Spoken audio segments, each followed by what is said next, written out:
The rain had a southern smell at Bitterbridge, sweet as bruised grass and river mud, a scent that could almost pass for spring if not for the hum of war riding the wind. Catelyn Stark drew her cloak close and lifted her eyes to the thousand-colored sprawl of Renly Baratheon's camp. Silk pavilions and dyed banners shimmered like a garden after dusk. The Tyrell roses ran in green and gold across the field, heavy with dew. Trumpets sang in some distant quarter in bright little flurries, and the neigh of a stallion carried clean and sharp like a bell.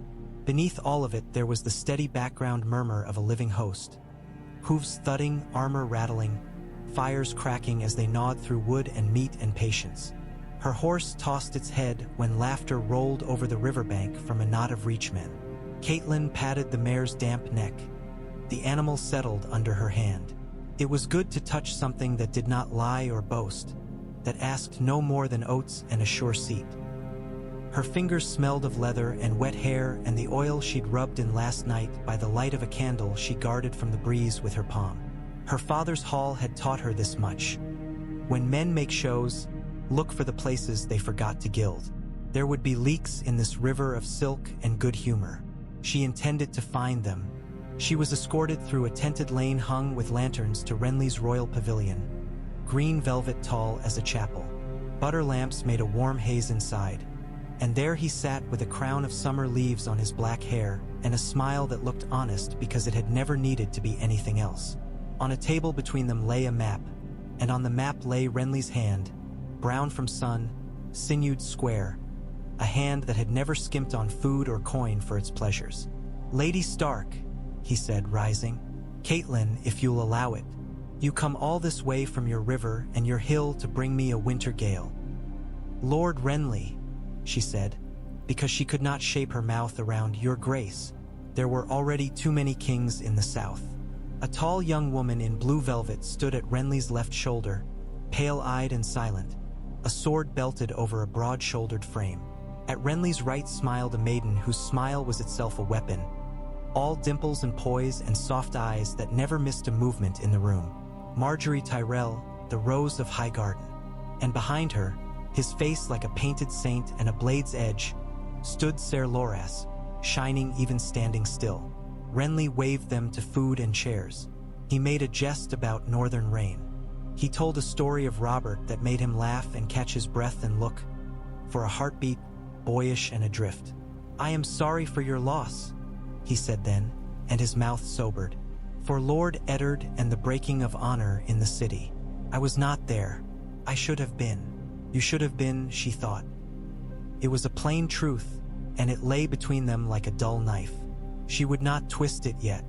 "And I am sorry for yours," Catelyn said, "for your brother's death. We wear grief differently in the north than the south, but it is weight all the same." Renly let out a breath and glanced at the blue-clad woman, who stood like a pillar beside him. "Brienne here keeps his memory like a sword she whets at dawn," he said. "Ser Brienne of Tarth, the best of us." Brienne flushed, as if praise were a kind of pain. "My lady," she said, bowing awkwardly. Catelyn returned the bow with a nod that she hoped said, "I see you." There was a steadiness to the woman that Catelyn trusted before she had reason. Felt like finding a flat rock in a fast river. "Lord Renly," Catelyn said, turning back. "You have kinsmen and banners enough to put a crown on your head in every market town south of the Neck. I do not mistake that. But I have come to ask for something other than your loyalties and mine devouring each other while the Lannister boy sits a puppet on the Iron Throne." Murmurs now. Ser Loras shifting, a hardness in his face like frost. Marjorie's hand folded calmly over the edge of the table. Renly's eyes held hers, thoughtful, open for the sake of the talk if not yet for its substance. "Speak," said Renly. "In King's Landing," she said, steady. "They killed my husband, butchered your brother's good name and all that he was, and then they lied to the realm with a child born of incest. All this is known to those with eyes. All this can be proven.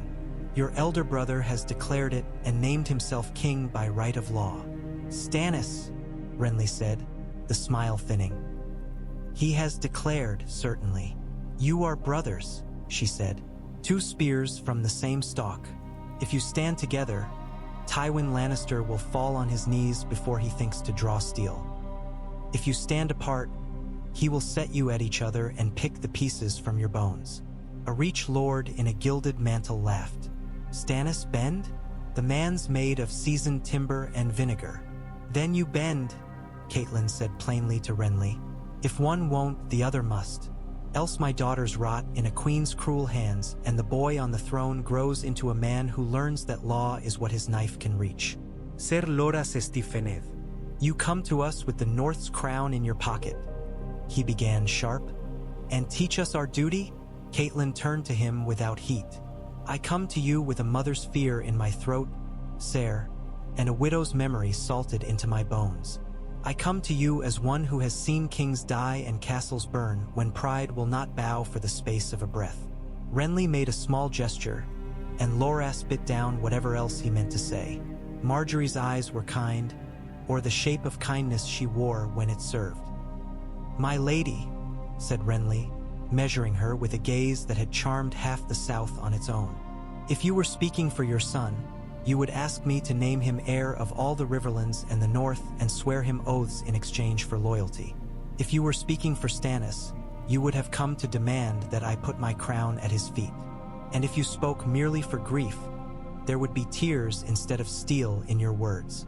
"I speak for the living," Catelyn said. "For the small folk trampled under banners they neither chose nor love. For the boys your camp keeps busy burying after tourneys. For the women hiding bread in root cellars because your quartermasters took the flour and left the promise of coin after the war. I speak for the realm that cannot bear two kings. If you will not bow, then talk. Meet your brother beneath the eyes of gods you both understand and agree to abide the judgment of a great council after this war is won. Join your strength now. Decide the crown under law when the Lannisters' hands are bound. If not, then I pray you love the taste of your own blood." The tent breathed and then was silent. Rain hissed like oil poured upon a fire. Marjorie's voice was soft. "A great council has its own dangers, my lord," she said to Renly. "But it has the flavor of legitimacy. It would make mothers and grandmothers sleep more soundly.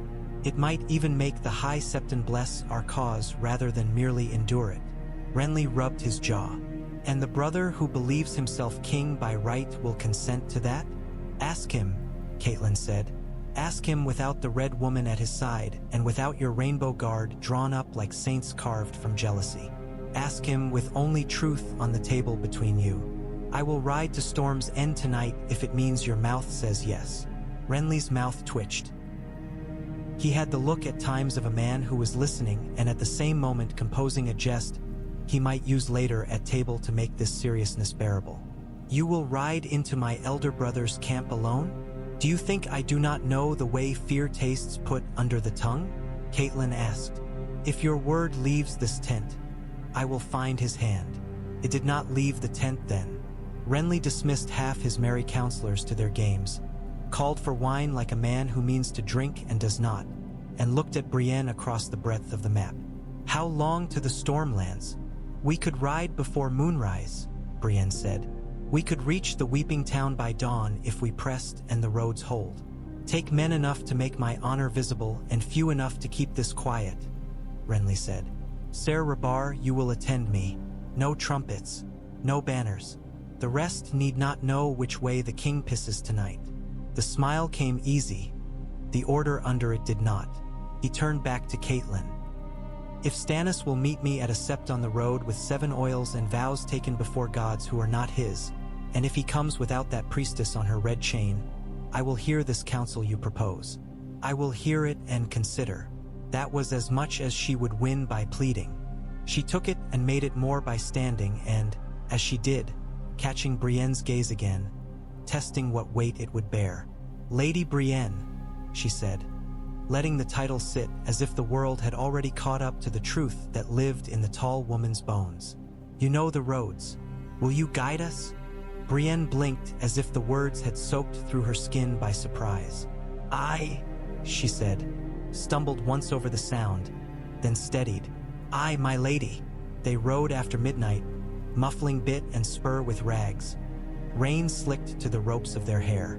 The men they took were too proud to grumble and too hardened not to.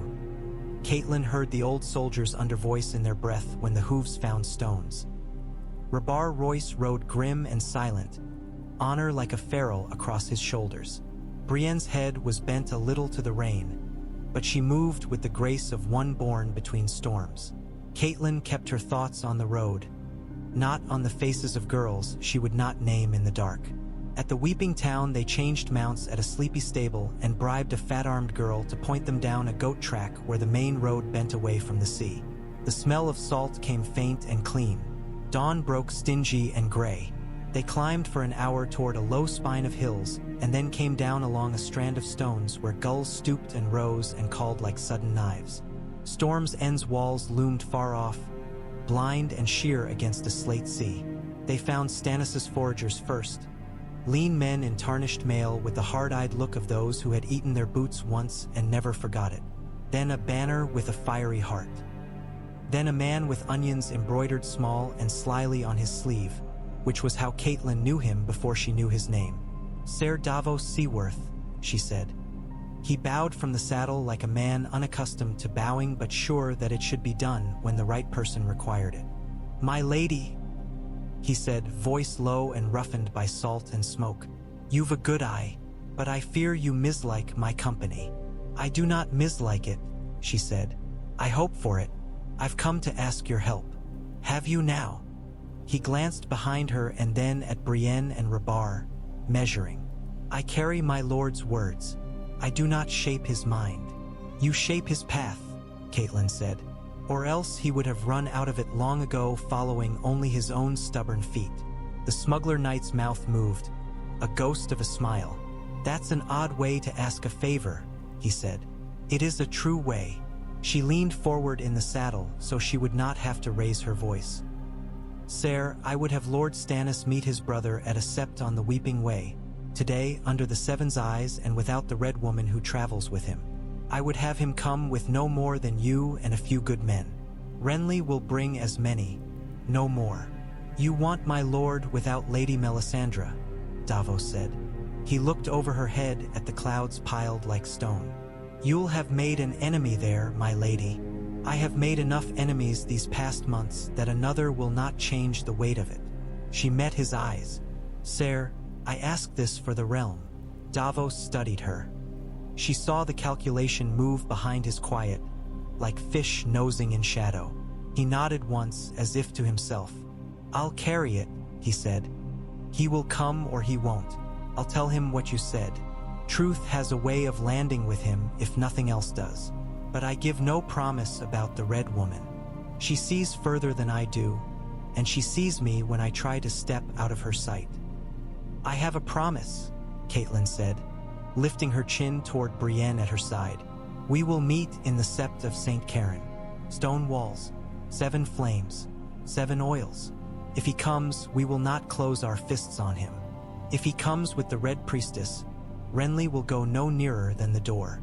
Davos tipped his head, as if hearing the tides pull along a cliff. I'll see him told, he said again, and wheeled his horse. Catelyn watched him ride toward the sea and the hard wedge of Storm's End rising from it.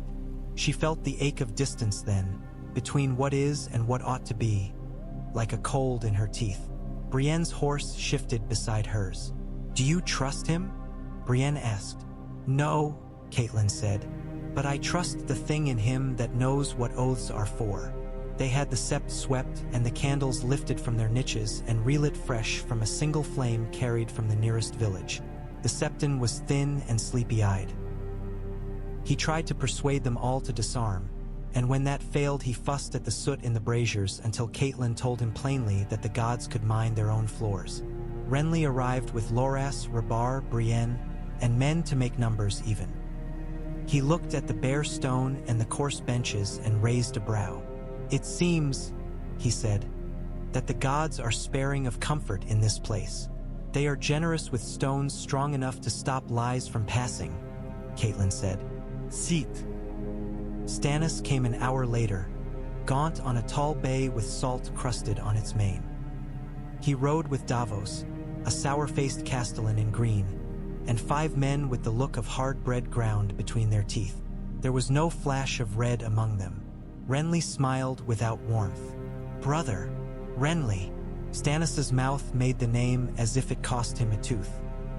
He dismounted without waiting for help and walked to the sept's door. There he stopped, as if some private stubbornness struck him at the threshold. He stepped forward anyway. The sept's echoes took him and returned his steps to his ears, making the man sound larger or lonelier than he was. Catelyn had the bench at the center of the floor. She did not sit in it. She stood behind it and set her hands upon its back. She found the eyes of the men in the room, one by one, and let each see nothing of pleading and nothing of threat, only a woman in a place built for vows. "You know why you are here," she said. Renly's grin showed a flash of boy. "Our good lady wants to bind our hands together so we don't reach for each other's throats." Stannis did not smile. "She wants us to bend our necks to law in a world that has forgotten it. Then you understand." Catelyn drew breath that tasted faintly of lamp oil and wet wool. "Say your words before the gods." Stannis frowned. "My gods stand in a different hall." "Your mother lit candles in both," Renly said, and there was a sudden human tiredness in his voice that made Catelyn's throat tighten. "I remember it as I remember the smell of cakes on feast days. Father laughed in the face of both, and we still came out men who know what vows are. Stand here, Stannis. The stones will not burn you." Stannis moved to the bench. He did not kneel, he stood. Renly stood as well.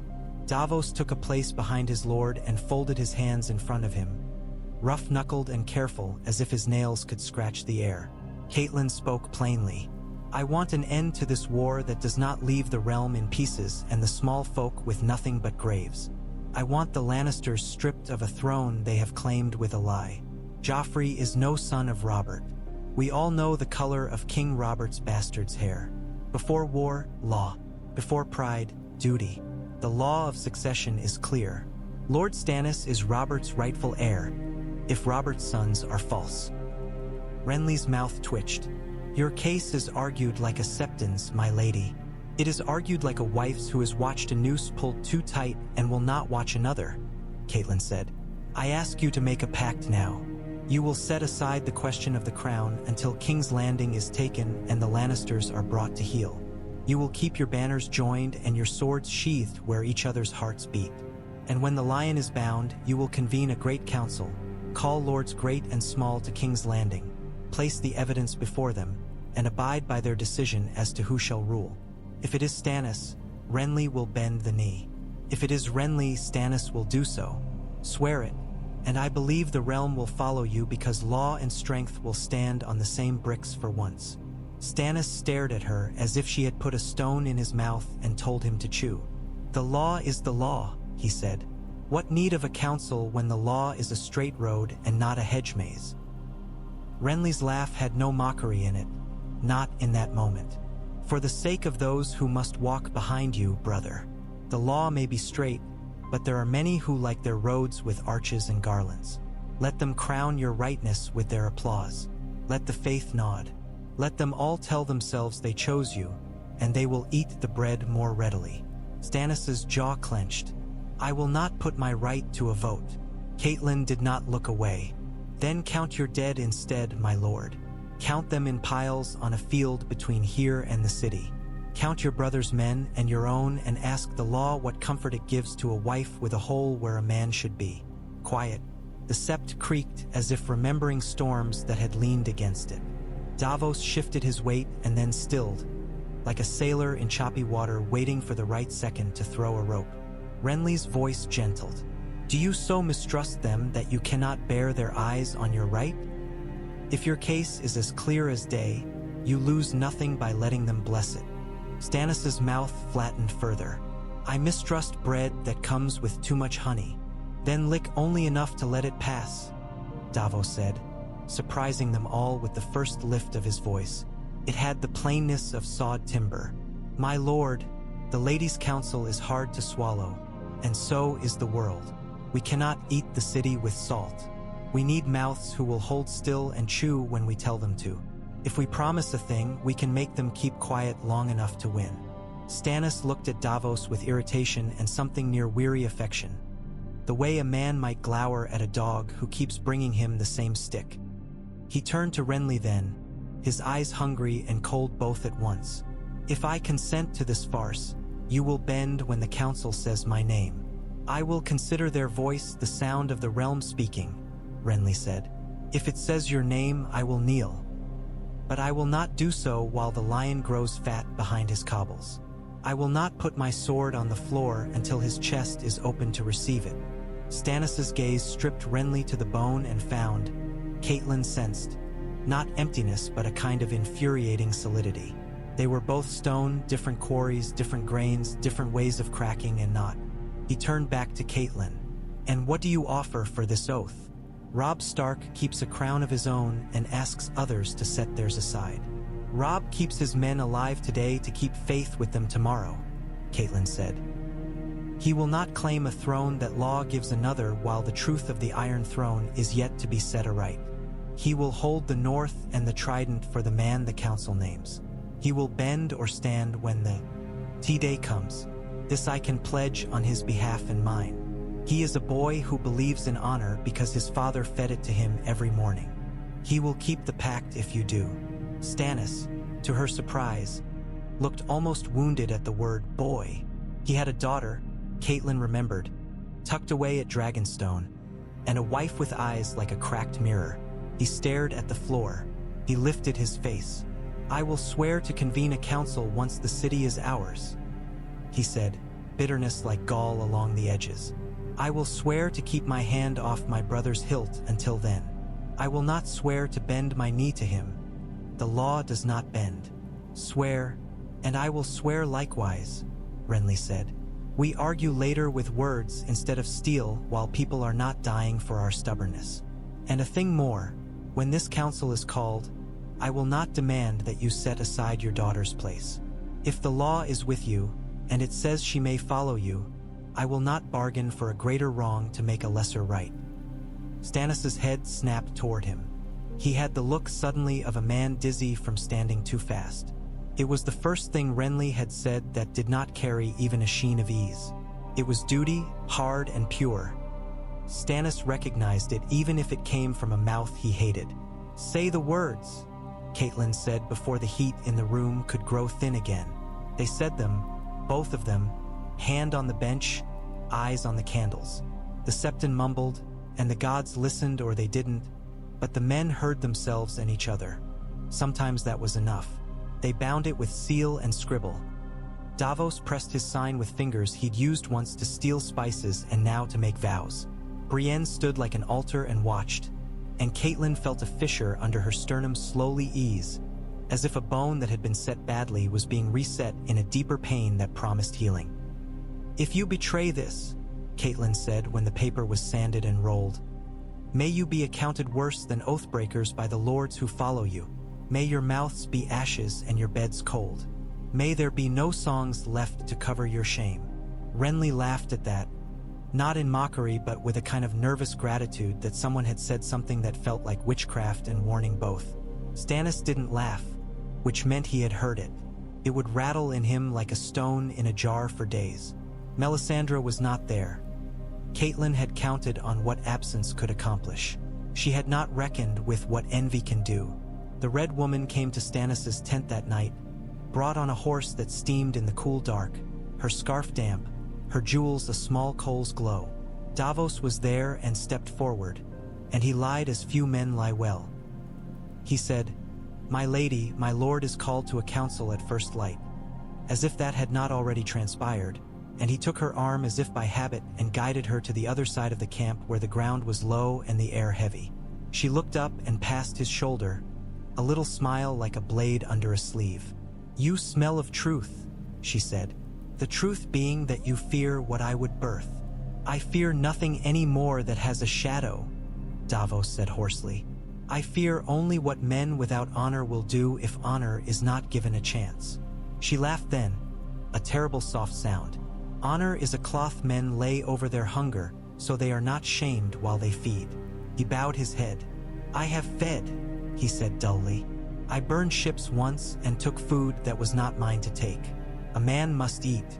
But there is a time to pick splinters from your mouth and swallow ash instead if it keeps your children alive. You speak like a man with a wooden saint in his pocket, she said and reached for his chest. He stepped back, startled, and her fingers closed on air. No matter, the night is a tide. It waits and gnaws and leaves splinters for the next tide.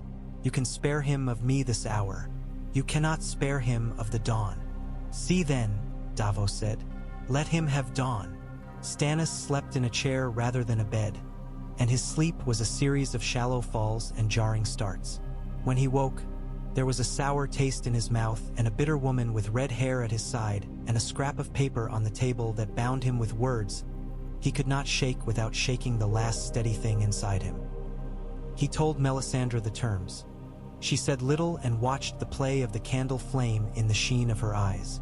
Light has its own law, she whispered, and he had neither strength nor charity to answer it. They marched for King's Landing with the sun stuck low in a haze that did not warm the skin. The green sea of Reach banners rolled alongside the sparser, harder line of Stannis' men like grain planted into fallow ground. If the camp had been a garden before, the road was a field of work. Renly's cooks still sent up savory scents, and his knights played at war at dusk, but the sound of hammer on rivet traveled down the column like a new kind of prayer. Stannis' quartermasters had rules and nailed them to the trunks of trees beside the way. Marjorie's servants distributed bread loaves stamped with roses at the villages they passed. Men cheered and women curtsied and children ran, and Catelyn watched the relief like rain on parched clay. She watched, too, the way farmers looked skeptically at Stannis' lists and nodded anyway.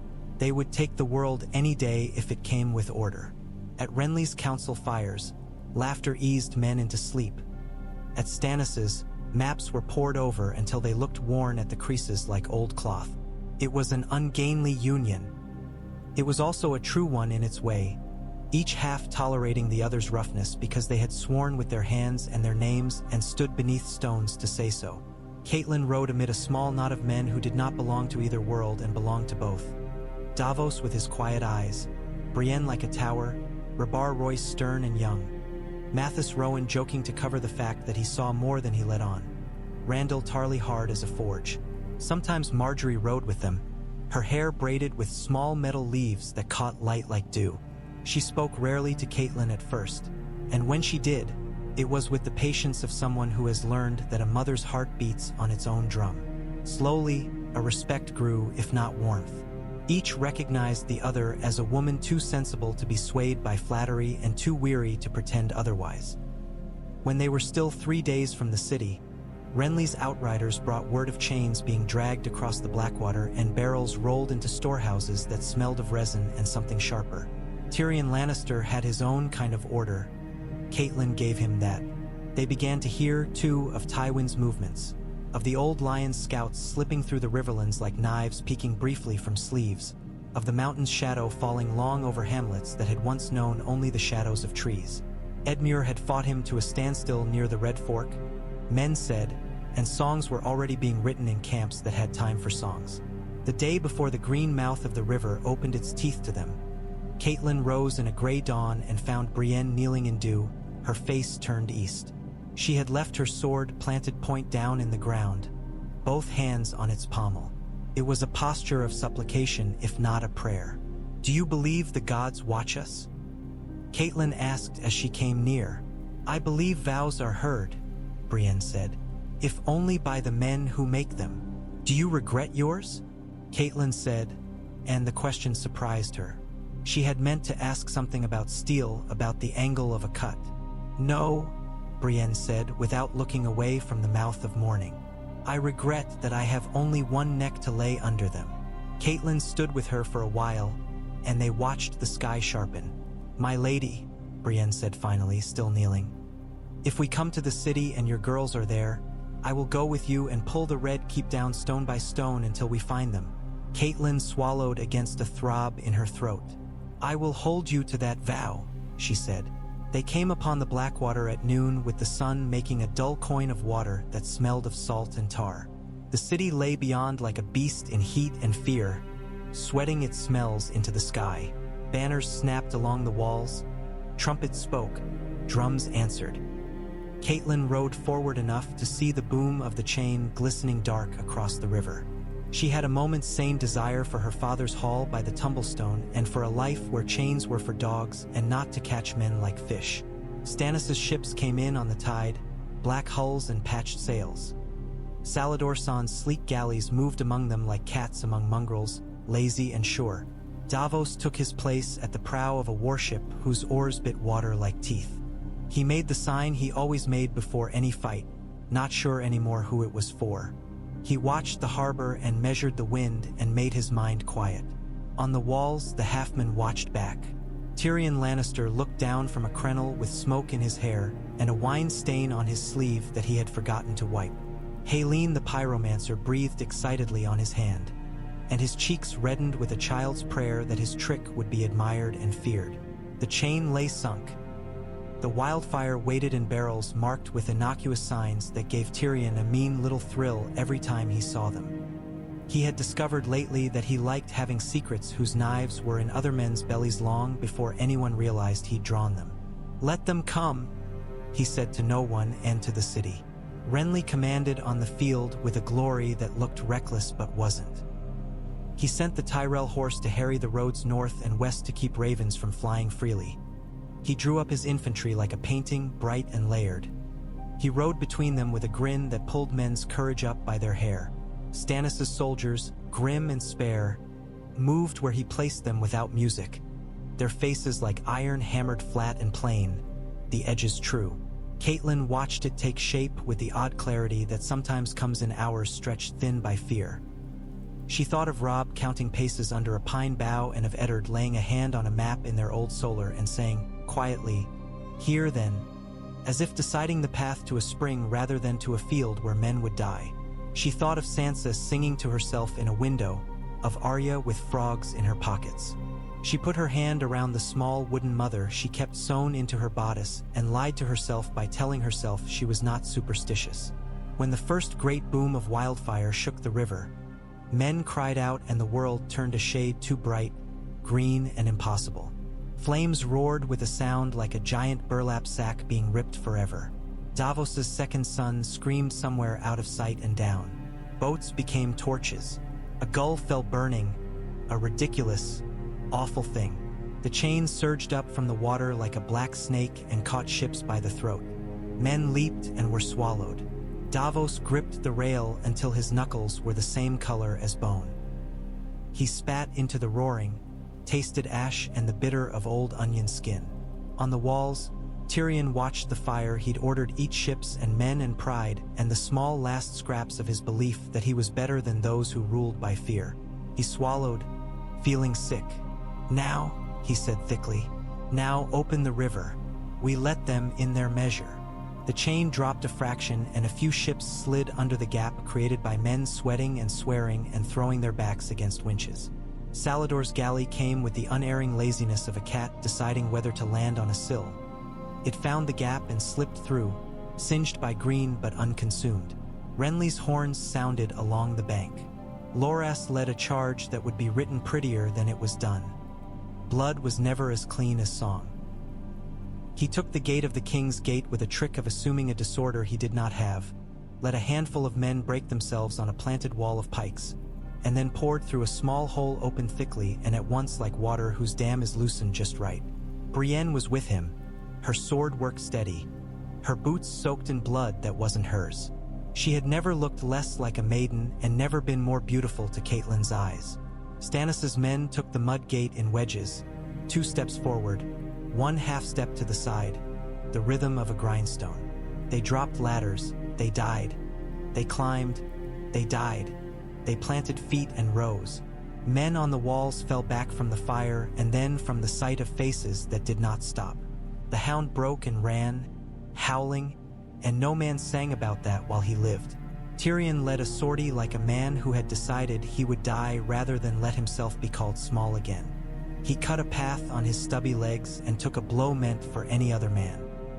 He woke later with blood in his mouth and a world altered. Cersei held Tommen in a tower and contemplated a vial of dark liquid and a tally of possible futures. She did not drink, not that day.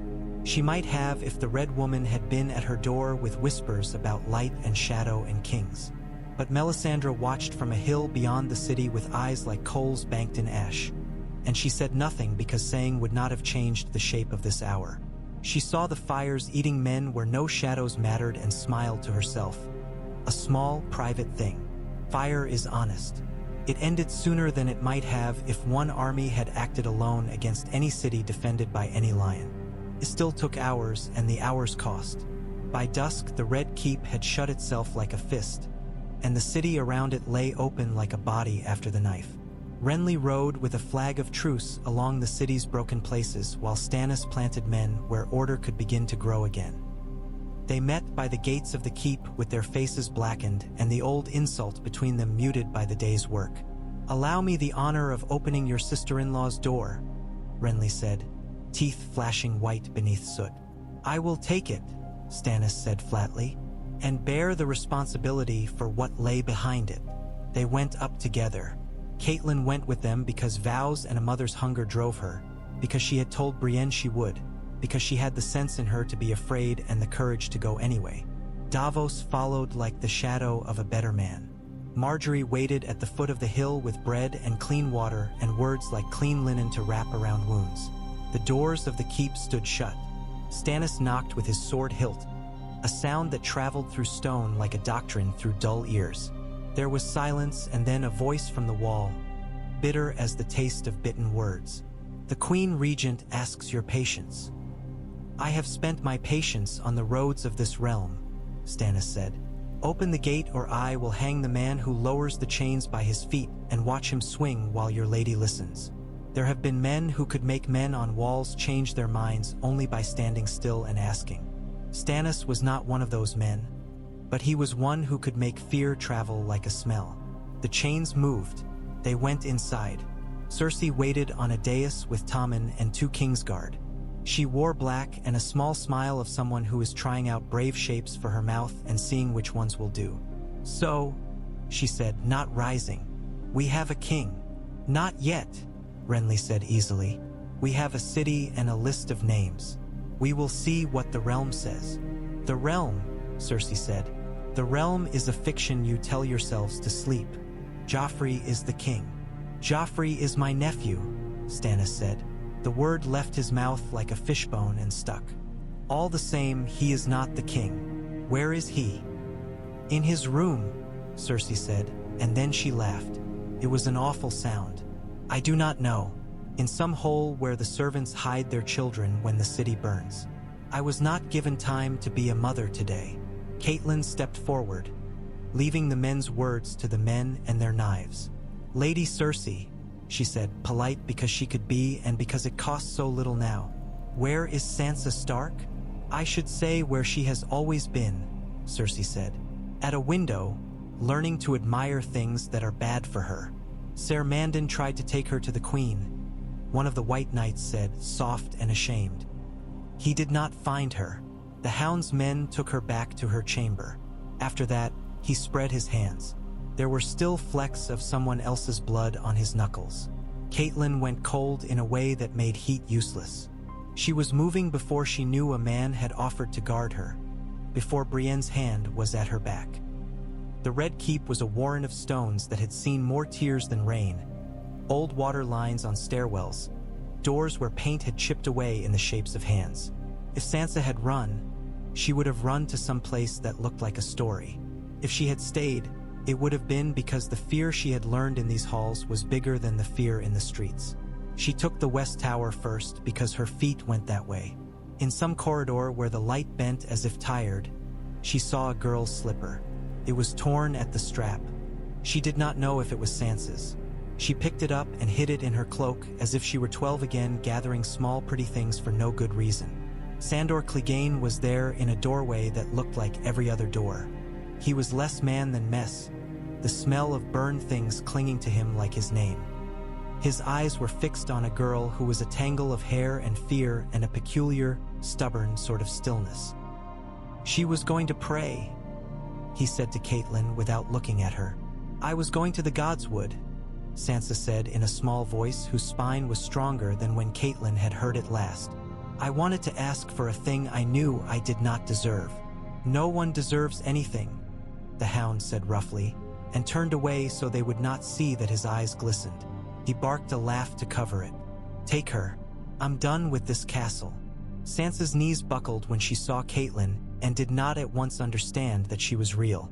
When she understood, she did not fall down.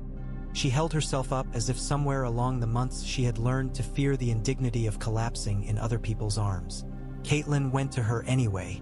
Sansa smelled of smoke and tears and rose oil. Catelyn put her hand to the girl's cheek and didn't let her see the way her fingertips trembled. We are going home, she said. A lie with teeth she meant to make true. Arya was not in the castle. Catelyn knew it without being told, in the way mothers know the shape of a child's noise from 3 rooms away.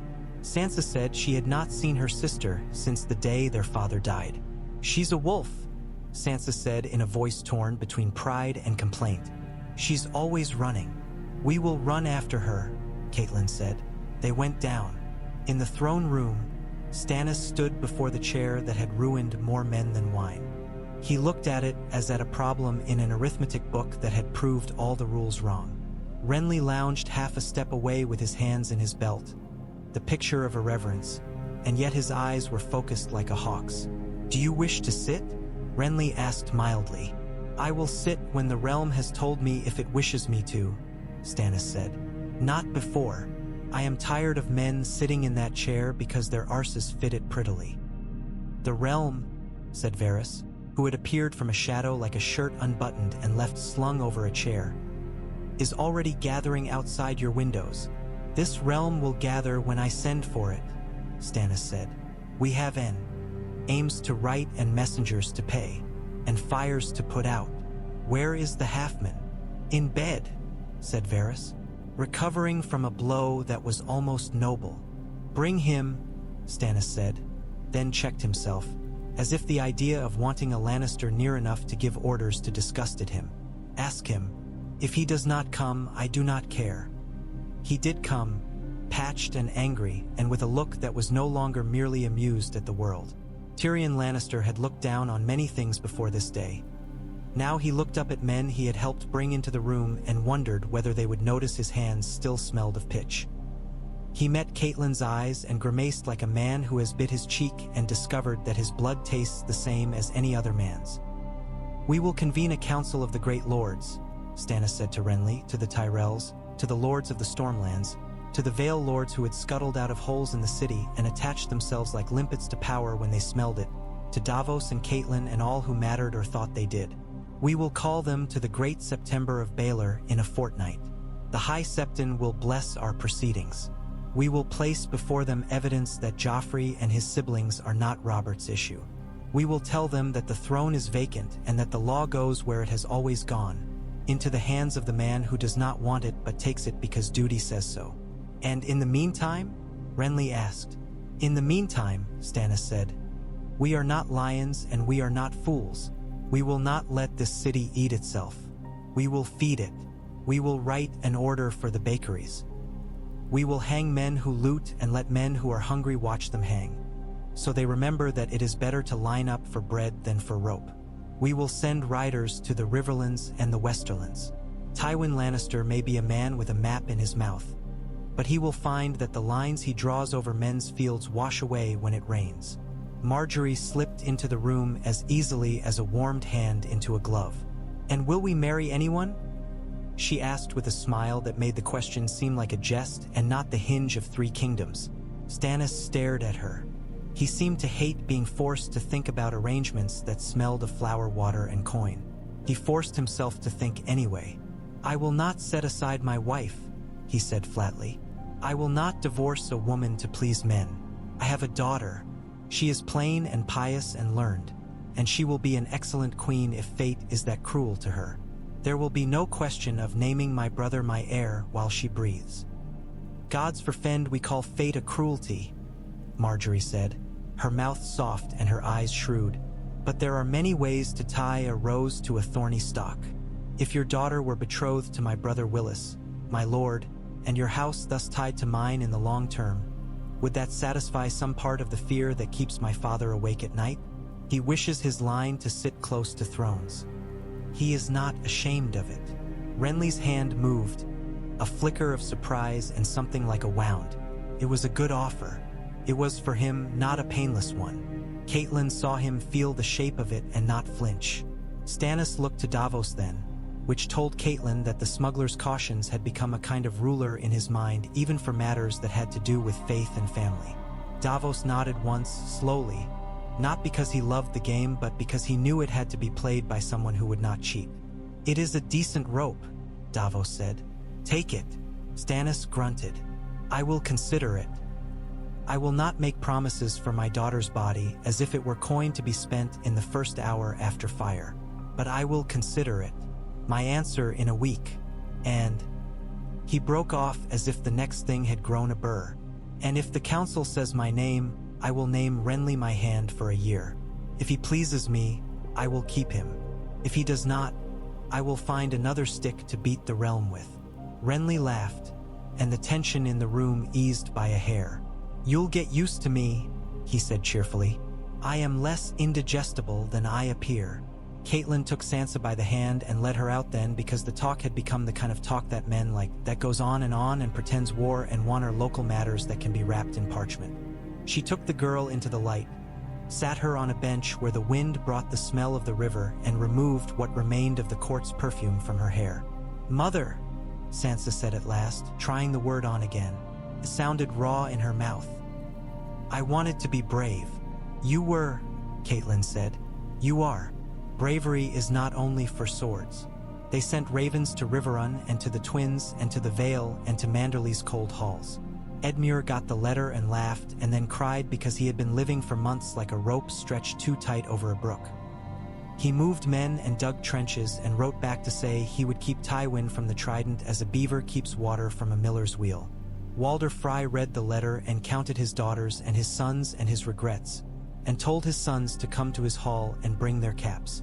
He would have his price for letting the king in the North cross again when the time came. Roose Bolton read the letter with the careful, blank interest of a man who feels the wind before he steps into it. His lips thinned enough to show he had one thought and two plans to suit it. Robb, camped west after a victory that would be smaller by spring than it was now, took the raven in his own hands. He sat upon a low stool like a boy who had been told to wait outside the room where men were deciding his life.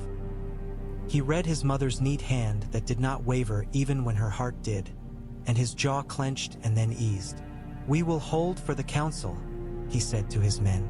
"We will hold the trident and the north and the neck. We will not break with the Baratheons now that the Lannisters have lost their hold. We will not give Tywin the gift of our pride." The men looked at him as at a boy who sounded like his father. They liked the sound. It made their own griefs quieter for a time. They went to sharpen their blades and cursed the rain. In another tent, Jane Westerling looked at the king in the north and saw a boy whose eyes had learned how to count what he did not have any number names for. She sat on her hands and did not reach for him that night. Later, perhaps she would. In this hour, she let his duty survive without her fingers around its throat. The council convened in a fortnight. The great September of Baelor rose like frozen music, and nobles moved under it like bees in a hive too busy to hum. The High Septon came with his rings and his heirs and a prayer that might also be a tally of those who had paid. He spoke of duty and order in a voice that had never had to shout to be heard. Barristan Selmy, recalled from a retirement he had not wanted and had not earned, stood near the pillars and looked as if he had grown taller for his shame having been peeled away. Loras Tyrell wore white and looked like a carving. He had taken vows that fit him like truth and cuts that had opened his disdain for those who wore them only to be adored. Mace Tyrell waddled and pretended he had never been uncertain a day in his life. Varys smiled and kept a private count in his head of who looked at whom when certain names were said. Littlefinger counted literal coin as if it might weigh more if he put his tongue to it. The evidence was laid out as if law could be a pile of stones men would not kick aside. The Baratheon lines coloring, Jon Arryn's last mutterings, the entry in a book that remembered hair and eye as if memory were a kind of rule, Stannis's letter, the hands of those who had seen Joffrey's cruelty and felt it, the confessions of a few bought servants who had learned that money and fear can be the same thing in different pouches. Cersei did not appear. Joffrey was dragged by 2 white swordsmen and hissed like a kettle. He called names that made grown men wince and boys smirk and be ashamed because they liked the sound of them. Tommen looked at his shoes and said nothing. They argued. It was what men do when the truth is clear and their pride wishes it were otherwise. They argued about timing and law and the faith, and what their fathers would have wanted and what their mothers had seen. It came at the end to a hall that hummed with heat and the smell of too many men in one place, and a vote taken by voices that cracked and were cleared and cracked again. Stannis' name was said. It was said by more mouths than Renly's, enough that even he could not pretend. And when he heard it, he had the peculiar expression of someone who has been given exactly what he asked for in the way he least wanted it. He stepped forward with his face like a drawn blade. "I will take the throne," he said. "I will take it as a burden and not a prize. I will cut law from a thicker timber than we have used this past year. I will not be loved. I do not require it." Renly stepped forward. His mouth broke into a grin that was not entirely bright. There was something older behind it, a sculpted acceptance he had not had before. He knelt. "I never required that either, brother," he said dryly. "I will be your hand until your temper finds someone else more pleasing to beat the realm with." Laughter. Relieved and thin as men's laughter always is when they have just avoided a worse thing. Mace Tyrell nodded as if he had planned this when his daughter was born. Marjorie's eyes were unreadable for a second. Then she turned to seek out Shireen with her gaze, as if measuring a future she could live with. Catelyn stood in the press beside Davos and Brienne and felt her chest loosen another notch, the way it had after the sept when words made a rope and men decided to hold on to it. They set to making a government as if it were a table that could be mended by the right planes. Stannis named Davos to ships. He named Renly hand. He kept men in offices who had done their work during the burning and sacked those who had kept their hands clean by hiding. He had Varys watched and then, realizing the futility of swatting that particular spider, decided only to keep shoes on whenever he walked at night. He put Tyrion on no council at all and then, 3 days later, found himself sending for him to ask about a matter he did not understand, the keeping of streets quiet among men he neither knew nor trusted. Tyrion came, sour and clever and with nothing left to lose, and spoke plainly. Stannis did not say thank you. He looked at him as at a tool that had been used to break something precious and might yet be useful to mend something else. "We will release Sansa Stark to her mother with honors," Stannis said in the council chamber, as if he had just thought of it, "and send to Riverrun for Ned Stark's bones. The realm owes him a burial done decently." Catelyn bowed her head because if she spoke, she would not have finished.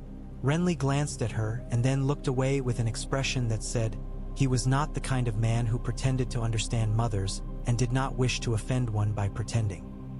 Davos stood a little nearer so that if she swayed, his shoulder would be where she could learn to lean. News came like weather after that, bursts and long droughts.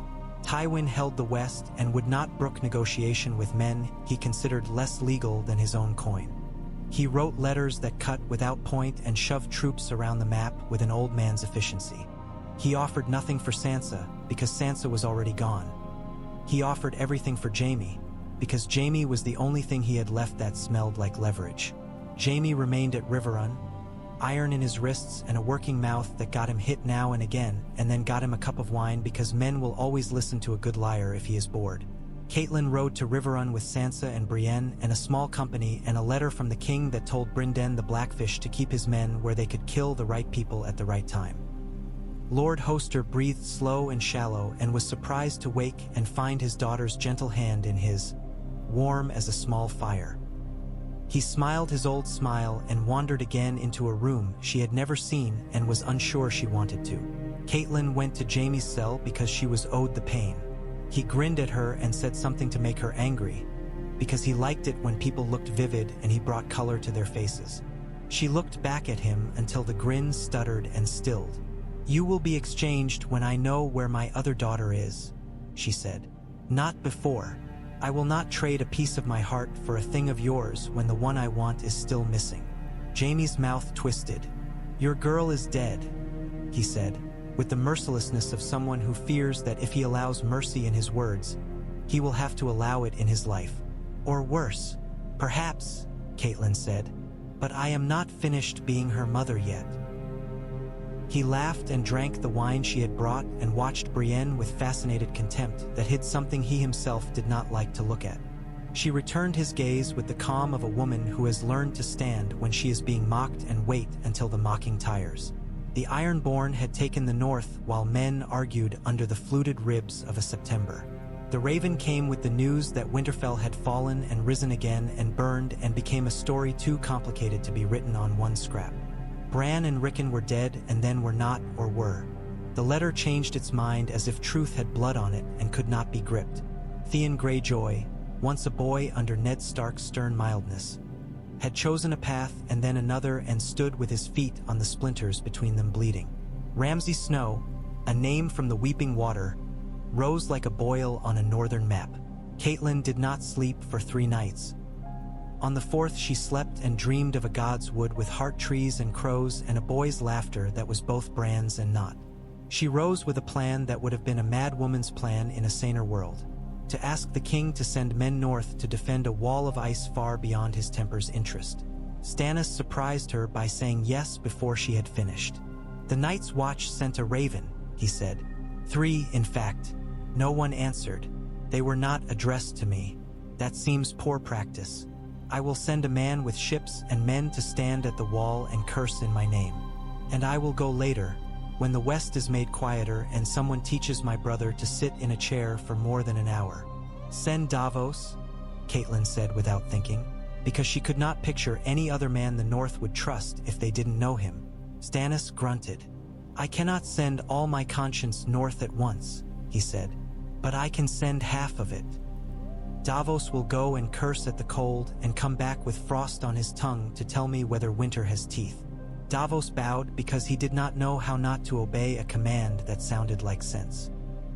He went to the docks and counted ships and cursed quietly at rats no worse than those he had known. Salador-san came and went and came again, the way men like him do when coin and trouble make a pleasant stew. He agreed to take men north for a price that made Davos sigh and Stannis spit and Renly laugh and pay it anyway, because he was learning that buying a pirate's help with other men's coin was the kind of wickedness that felt like virtue. In the Riverlands, Roose Bolton came to King's Landing under a flag of truce and the ghost of a smile. He spoke softly and declared his undying loyalty to the crown that now sat upon Stannis' head by the grace of law and some men's sudden fondness for it. He asked for nothing and then asked for a small thing that smelled like a test. Renly listened to him as a player learns a song by ear while his fingers try it on a lute string. After Bolton left, Renly said, "Do not trust that one." "I do not trust anyone," Stannis said. "No," said Renly, "but I trust you're not trusting most men. That man is something thinner, a knife that wishes it were the sheath as well." "Poetry," Stannis said, disgusted. "I prefer lists." "You prefer being right," Renly said. "Sometimes poetry is a way to be right when lists have too many names." It went on. Tywin tried to pry the west from the east with letters and found that even letters cannot turn stone if the mortar is set. He sent envoys. He tried to call a truce that would let him handle Robb at his leisure. Robb refused to be handled. Edmure fought and bled and stopped Tywin's teeth. The mountain burned, and then he was called to heal and sent west. And on a night when the Giscari moon rose wrong over a black sea in a story told too far away to matter, Arya Stark lay in the hayloft of a half-burnt inn and whispered names to the dark with a devotion that would have frightened any Septon who listened. At court, Marjorie and Celis danced a minuet made of frowns and smiles, their skirts brushing, their courtesies sharp enough to cut. Shireen sat with a book and a little frown of concentration and learned sums and the names of ships and the histories of kings who had died in their beds and those who had not. She looked sometimes at her father and sometimes at Renly and sometimes at the space between them where men's better natures were said to live.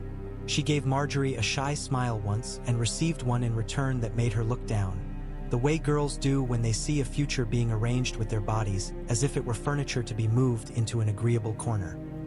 Sansa lived for a time like a girl who has been returned to a house she knows. only to find that all the furniture has been moved 2 inches to the left and she keeps bruising her shins. She spoke little and watched much. She watched Brienne practice in the yard in the morning until sweat made a dark V on the woman's tunic. She watched Marjorie measure rooms with her mind like a seamstress measuring cloth. She watched her mother write and ride and lay her hand briefly on a boy's head, and then move on before the boy knew whether to love her or fear her. She watched the small folk begin to line up for bread and for justice both, because both were offered at the same hour, and she heard them say, "It could be worse," and then say, "It might even be better," stranger words. Tyrion limped through it and made himself useful because he had discovered to his annoyance that being useful was a habit he could not quit, like drink. He wrote letters that kept men from killing each other before breakfast and devised attacks that made rich men pay and called it something pretty so they would not cut his throat. He drank a little less and made his japes not because he needed to be heard but because silence made the walls of his head swell. He sent Shay away one night without drama. He made a mess of it. Men always make a mess when they try to do a good thing secretly. He lived. They filled the dungeons with names and emptied them of a few, slowly. Cersei paced in confinement like a caged cat and showed her teeth to bars that did not move. She asked after her children at hours when she had not asked for anyone in years. Joffrey shifted from cell to cell with an indifference born not of courage but of the inability to imagine anything happening that he did not desire. Tommen cried sometimes, and sometimes he smiled at the cat that came to sit outside his door, and sometimes he asked for lemon cakes and got them because someone thought children should have them, even here. "You have the shape of rule," Davos said to Stannis quietly one night, standing on a balcony where the wind came off the river and did not smell of burning for once. "I have a list of names and a schedule," Stannis said. "Rule is a matter of lines and the moving of stones. I am no bard." "Men sleep better with a bard," Davos said. "But they will sleep with a soldier if the bed is not on fire. You are doing well." "I am doing as little poorly as I can," Stannis said. He rubbed the bridge of his nose. "When this thing with the west is quieted, I will go north. It is in my bones, Davos. There is a cold wind I cannot stop hearing. The watch writes like men who see the wall shrinking." "I have seen it," Davos said, surprised by the urge to say more and caught by it despite himself. "Not with my eyes, not yet, but with the skin. The air has a way of making truth honest up there. I have not been, and I feel it. It would be well for the realm if a king stood on that ice and spoke plainly to it." "I am not a king," Stannis said. "I merely have the chair." "You have the chair now," Davos said. "That will do."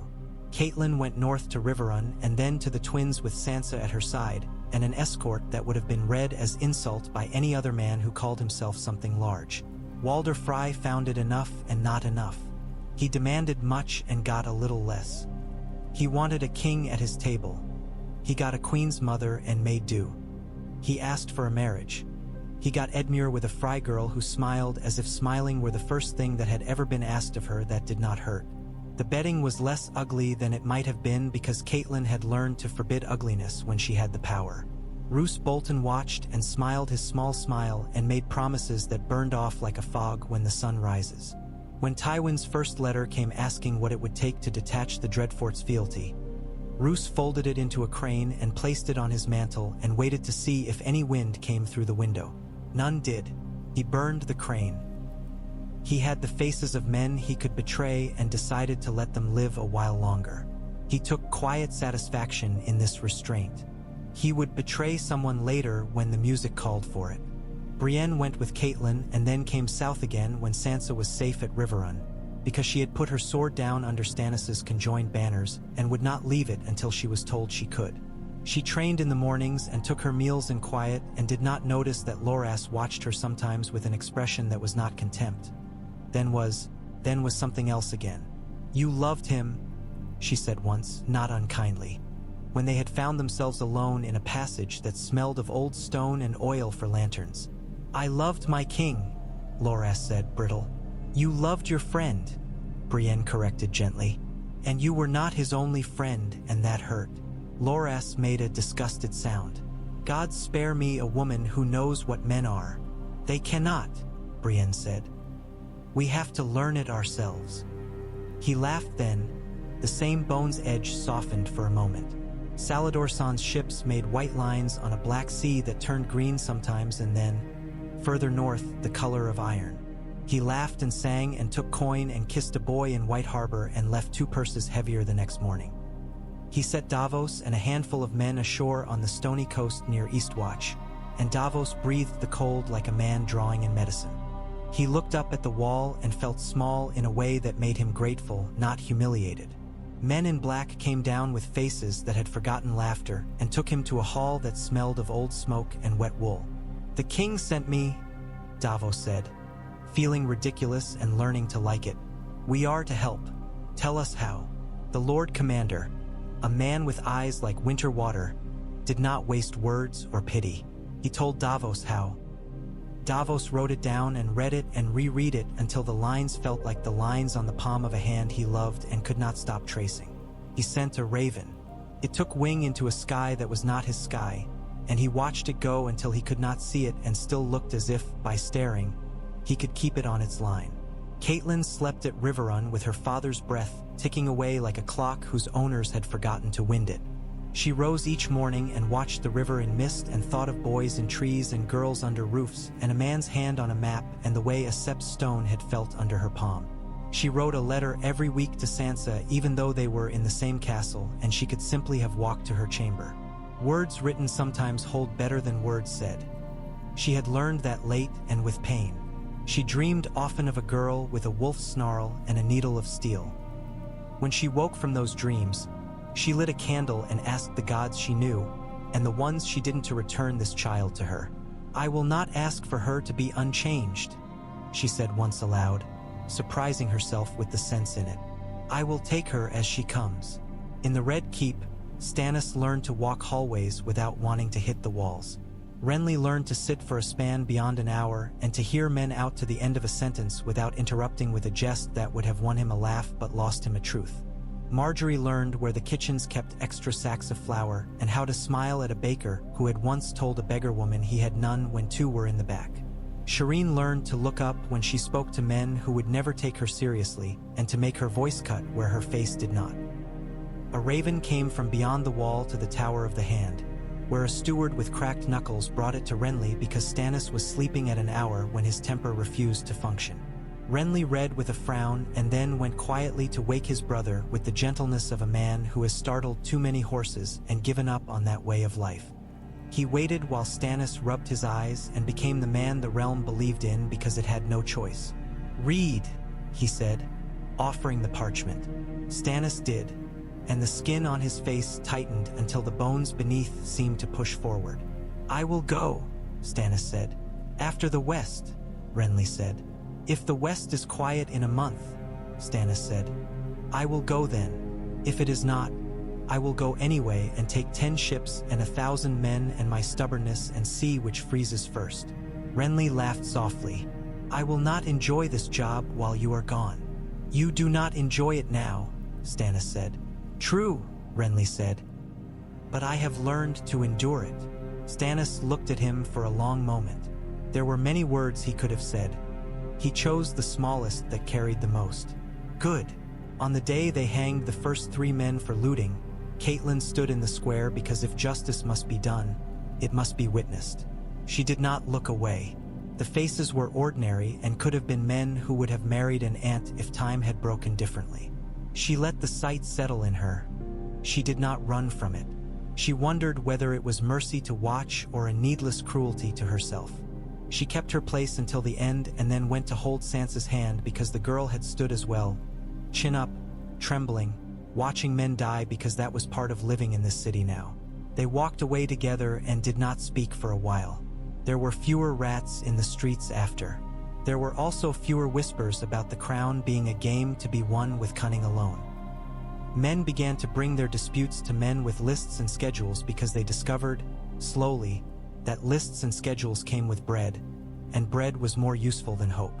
At night, Catelyn thought of Ned at Winterfell, of him rising before light and waking the house with quiet feet, of him drawing the curtains without a sound, of him saying softly, "Cat," and her hand seeking his under a fur with the ease of habit. Memory brought heat and then hurt as cold as river ice. Some things winter takes and keeps. Some things a mother's work can pry back. Later, how much later she would not have named. Time had become a rope tied to small poles and moved each day whether anyone wanted it to or not. Word came to the trident of a girl hiding with a band of men who stole and prayed in the same day, who chased justice like a dog after a cart and sometimes caught its tail and was bit for the trouble.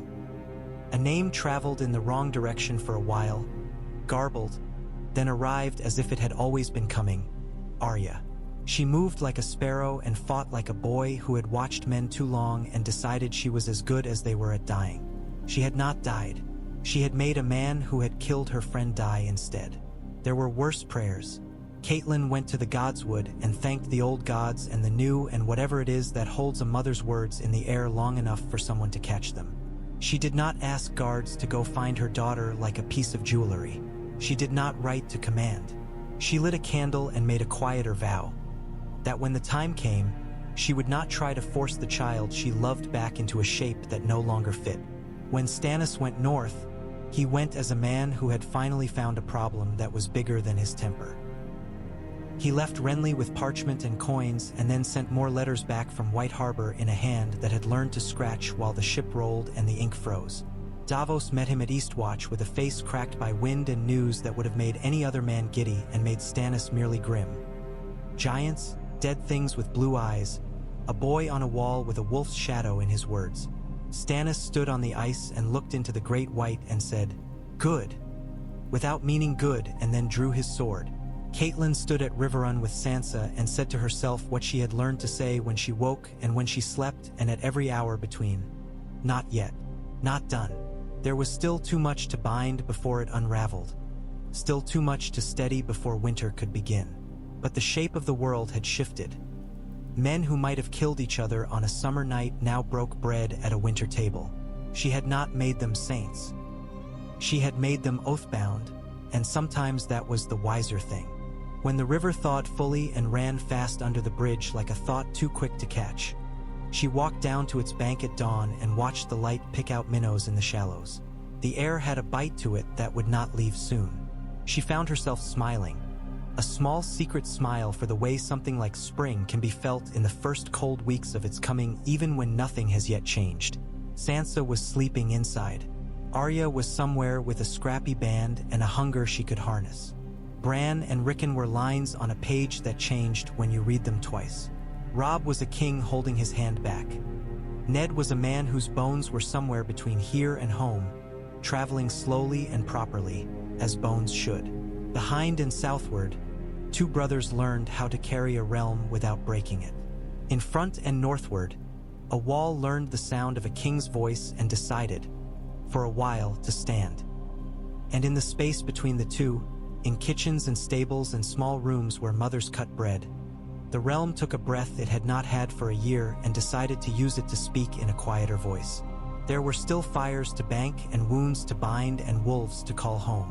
But the chain across the river was down, and the river itself moved as it had always moved, indifferent and indispensable. Catelyn lifted her face to the morning and thought, not for the first time and not for the last, that a woman does not need a crown to bend a kingdom when she has stones and vows and a voice that will not be turned aside. She thought of the sept's floor under her hands and the way men had said words that bound them to a common burden. She thought of how close a shadow had come to swallowing a king because a man had loved a fire more than law. And she thought, as the sun shifted a finger's breadth up the sky, of the girl who had promised to tear down a red castle stone by stone for her, and she smiled again, because that too was law of a kind. A promise made before morning, kept in blood and steel.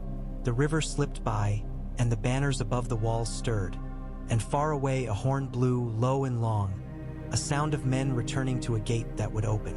Catelyn gathered her cloak about her like a fact and turned to go up, step by measured step, toward a hall that smelled of bread and timber and the coming blank page of a day she would help to write. Tywin Lannister read the news in the blue hour before dawn, when old men measure loss most accurately. The wax had not cooled on the last seal when his knuckles whitened around the parchment and he felt, not surprise, but the deep, bone-sour recognition of a game he had allowed to run away from him. The city was lost. His grandchildren were taken like trussed fowl, and his daughter penned like a cat in a cage. The Easterners and Southerners had done what sons should do for fathers and what brothers rarely do for brothers. They had made common cause and wrenched a throne from a boy too cruel to be loved and too foolish to be feared forever. He rose from his stool as if the movement were an argument and walked to the slit of the window. The hills were a black hunch along the west, the sky a paler band that admitted morning was inevitable. He had not slept. The old lion's hair had gone white as if powdered for a mask, but there was nothing of play in the set of his mouth. "Send for Ser Adam," he said to the servant hovering like a moth at the door, and meanwhile he took up a fresh sheet and cut his quill to a point so sharp his thumb beat it. The letter to Roose Bolton wrote itself with the cool flow of a river cut through shadow. Assurances, compliments thin as veilcloth, a coin clipped at the edge and palmed with the adroitness of a street conjurer. The letter to Walder Frye he laced with the correct insults sewn like pearls into a hem. He made the crossing he had planned under a different sky, this time in words. "You were wronged, you were diminished, come be swollen by my grace." The letter to his brother Kevin held a list of numbers because numbers were the only comfort left that did not smell of cowardice. Ser Adam Marbrand came in with saddle creases still in his cloak. Tywin did not waste time on formality. "The city is lost," he said. "We do not bid for it. We do not pretend it is not. We close the roads behind us and we pull our men tighter and we do not bleed in pretty patterns on maps because pride wishes it." Marbrand nodded once, like a man agreeing with an axe as it swung. "Edmure has stopped us twice along the Red Fork," he said. "The third time will be costlier." "It will be waste," Tywin said. "We are the West. We sit on stone and coin. We do not run like dogs with tongues out. We pull men into the hills. We call our levies in full, and we do not spend them 3 at a time to scandalize minstrels. Seal the golden tooth. Strip the fields nearest the mander of anything a man can eat. I will not feed the river lords out of my barns." "And King Stannis?" Marbrand asked carefully. Tywin felt the word like sand between his teeth. "He is a book-bound man with a jaw. He will have lists. Lists are useful to those who read them and a noose to those who don't. He will be slow to bargain because he fears his own indulgence. That is a virtue in the end." He turned back to the window.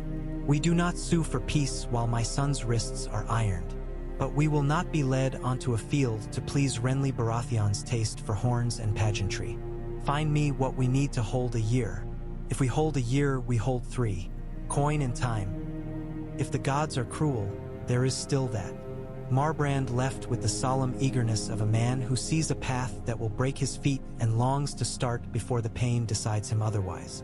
Tywin dictated 3 more letters to a clerk with ink beneath his nails and then went to wash with water that had cooled while he planned. He did not flinch. Men who flinch in the morning cannot be trusted in the afternoon. In King's Landing, the Red Keep smelled of soap and scorched fat. The char was fading. New straw was spread, and the flies disappointed. Renly Baratheon, Lord of Storm's End and Hand of the King, sat with his boots off on a bench in a little solar that had once been used by a prince who liked to play at being a baker. He flexed his feet, winced at a blister, and smiled at Tyrion Lannister across a table scattered with notes like autumn leaves that refused to stay swept. "I never liked parchment," Renly said. "It is like a recalcitrant courtesan. Always crinkling, rarely lying flat. But Stannis insists and he is... What did you call him, Tyrion?" "A tower with a ledger." Tyrion poured watered wine and raised his cup like a man toasting his own recent survival. "If I called him that, I must have been unwell." He had a scar along the bridge of his nose, purpled, not yet settled into the final shape that would either make him grim or comical depending on the teller. "You have won yourself a city full of hungry people. They care for lists only when the last line is bread." Renly flicked a glance at a slate where numbers had been chalked and smudged and chalked again. Loaves, casks, bales of wool, candles, salted fish, men, men, men. We have set bakers to bake and hangmen to hang. Do I look as if I enjoy it? You look as if you intend to keep doing it, Tyrion said, which is more than can be said of many who have warmed this chair. Littlefinger is at Harrenhal, by the way. writing letters on paper that looks like silk and pissing in corners as if he expects Woodrot to be impressed. Peter Baelish, Renly said thoughtfully. He will require management. He reached for a plum and then set it down because there were men on the steps below who had not eaten fruit in months. Stannis means to go north when the west is quiet. Quiet as a grave, Tyrion said drily. I hear the wall has become fashionable among men who fear nothing that breathes. If he goes, you will have the city to yourself. Do you want it? Renly's grin softened to something truer. Want is a soft word. I can bear it. Marjorie says a city can be taught not to bite if fed and beaten in turn, but only in the right measure. I am learning measure. Marry it, Tyrion suggested. Cities are like wives. They get jealous if you look too long at other maps. They demand jewels and new dresses, and they resent the weather as if it were your mistress. Perhaps I will marry it, Renly said. If the betrothal for Shireen with Willis pleases the king and the roses agree not to prickle. He pushed away the slate and set his feet on the floor with a grimace. Come. We go to see the bakery's work. Then to the docks. Then we listen to Varys talk about birds without twitching. Then we sign the writs to release Sansa Stark with honor and send her north with a guard worthy of what is owed. Then we eat something that will taste of nothing, because nothing tastes of anything any more that is not soaked in smoke. Tyrion stood with a faint bow and a flourish mockable only by those without wounds. A full day, my lord hand. A day, Renly agreed. That does not seep away into the cracks. That will do. They left the city on an afternoon that had gathered a gold that made the river look softer than it ever was. Catelyn Stark rode with Sansa and Brienne at her side, a file of picked men behind, and a banner carried by Rabar Royce that told the road what it should think of them. She did not look back at the red keep's cliffs as they warmed in the light. There were places she would not look because to look is to give them power to pull. Sansa sat straight, thin from months of eating as fear eats, her face pale against the soft blue scarf Catelyn had wrapped twice over her hair. She had not cried when she left the gates. She had not cried when she crossed the Blackwater. She had not cried when a child at a wayside inn had pointed and whispered princess and then had her ear boxed by a mother who did not recognize princesses under clean scarves. She had cried only in the night softly, when the horses stamped and the fire sank and Brienne's shadow lay long and protective like a wall around her bed. Then she had cried with the carefulness of a girl who has learned that her tears are tickets others are eager to collect. Will Arya come home? She asked, as if the question were not the whole of her heart. She has never for long stayed where she was put, Catelyn said, but she knows where home is. She will find the way when she is done running in the directions of herself. Sansa turned the words over in her mouth as if they were an unfamiliar fruit she wanted to like. Brienne says she has a sword, she ventured, with a thread of pride like wire. Needle, Catelyn said, the old ache. Your father taught her a little. A man from Bravos taught her more. She was quick. I am slow, Sansa said softly, without bitterness for once, only honesty. You are careful, Catelyn corrected. When the world is breaking, careful women hold 1,000 pieces together with hands no one notices until the room is standing and the blood is mopped and the sword swingers are drunk. Be careful, Sansa.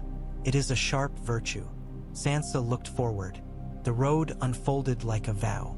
Arya did not intend to be found. Intention and the gods made an old married couple who bickered and end up in the same bed anyway.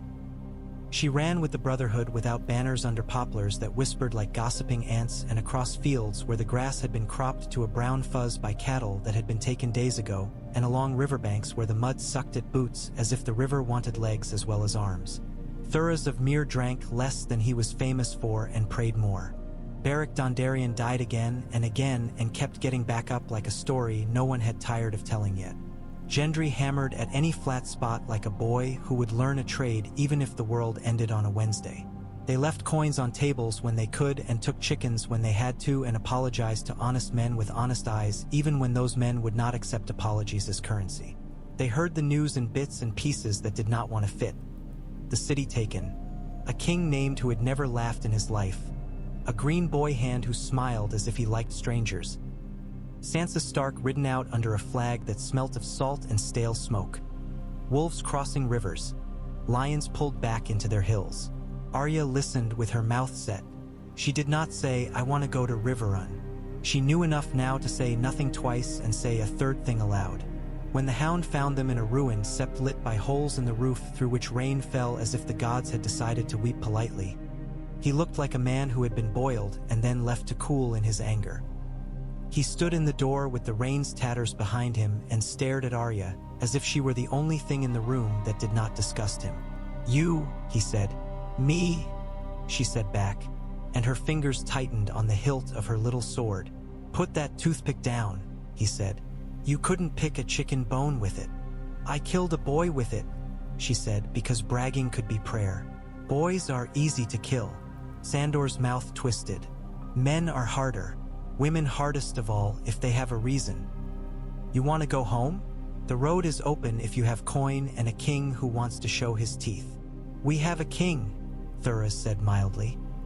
He made the sign of the Lord of Light even here, where the 7 niches still held faces smudged with soot and time.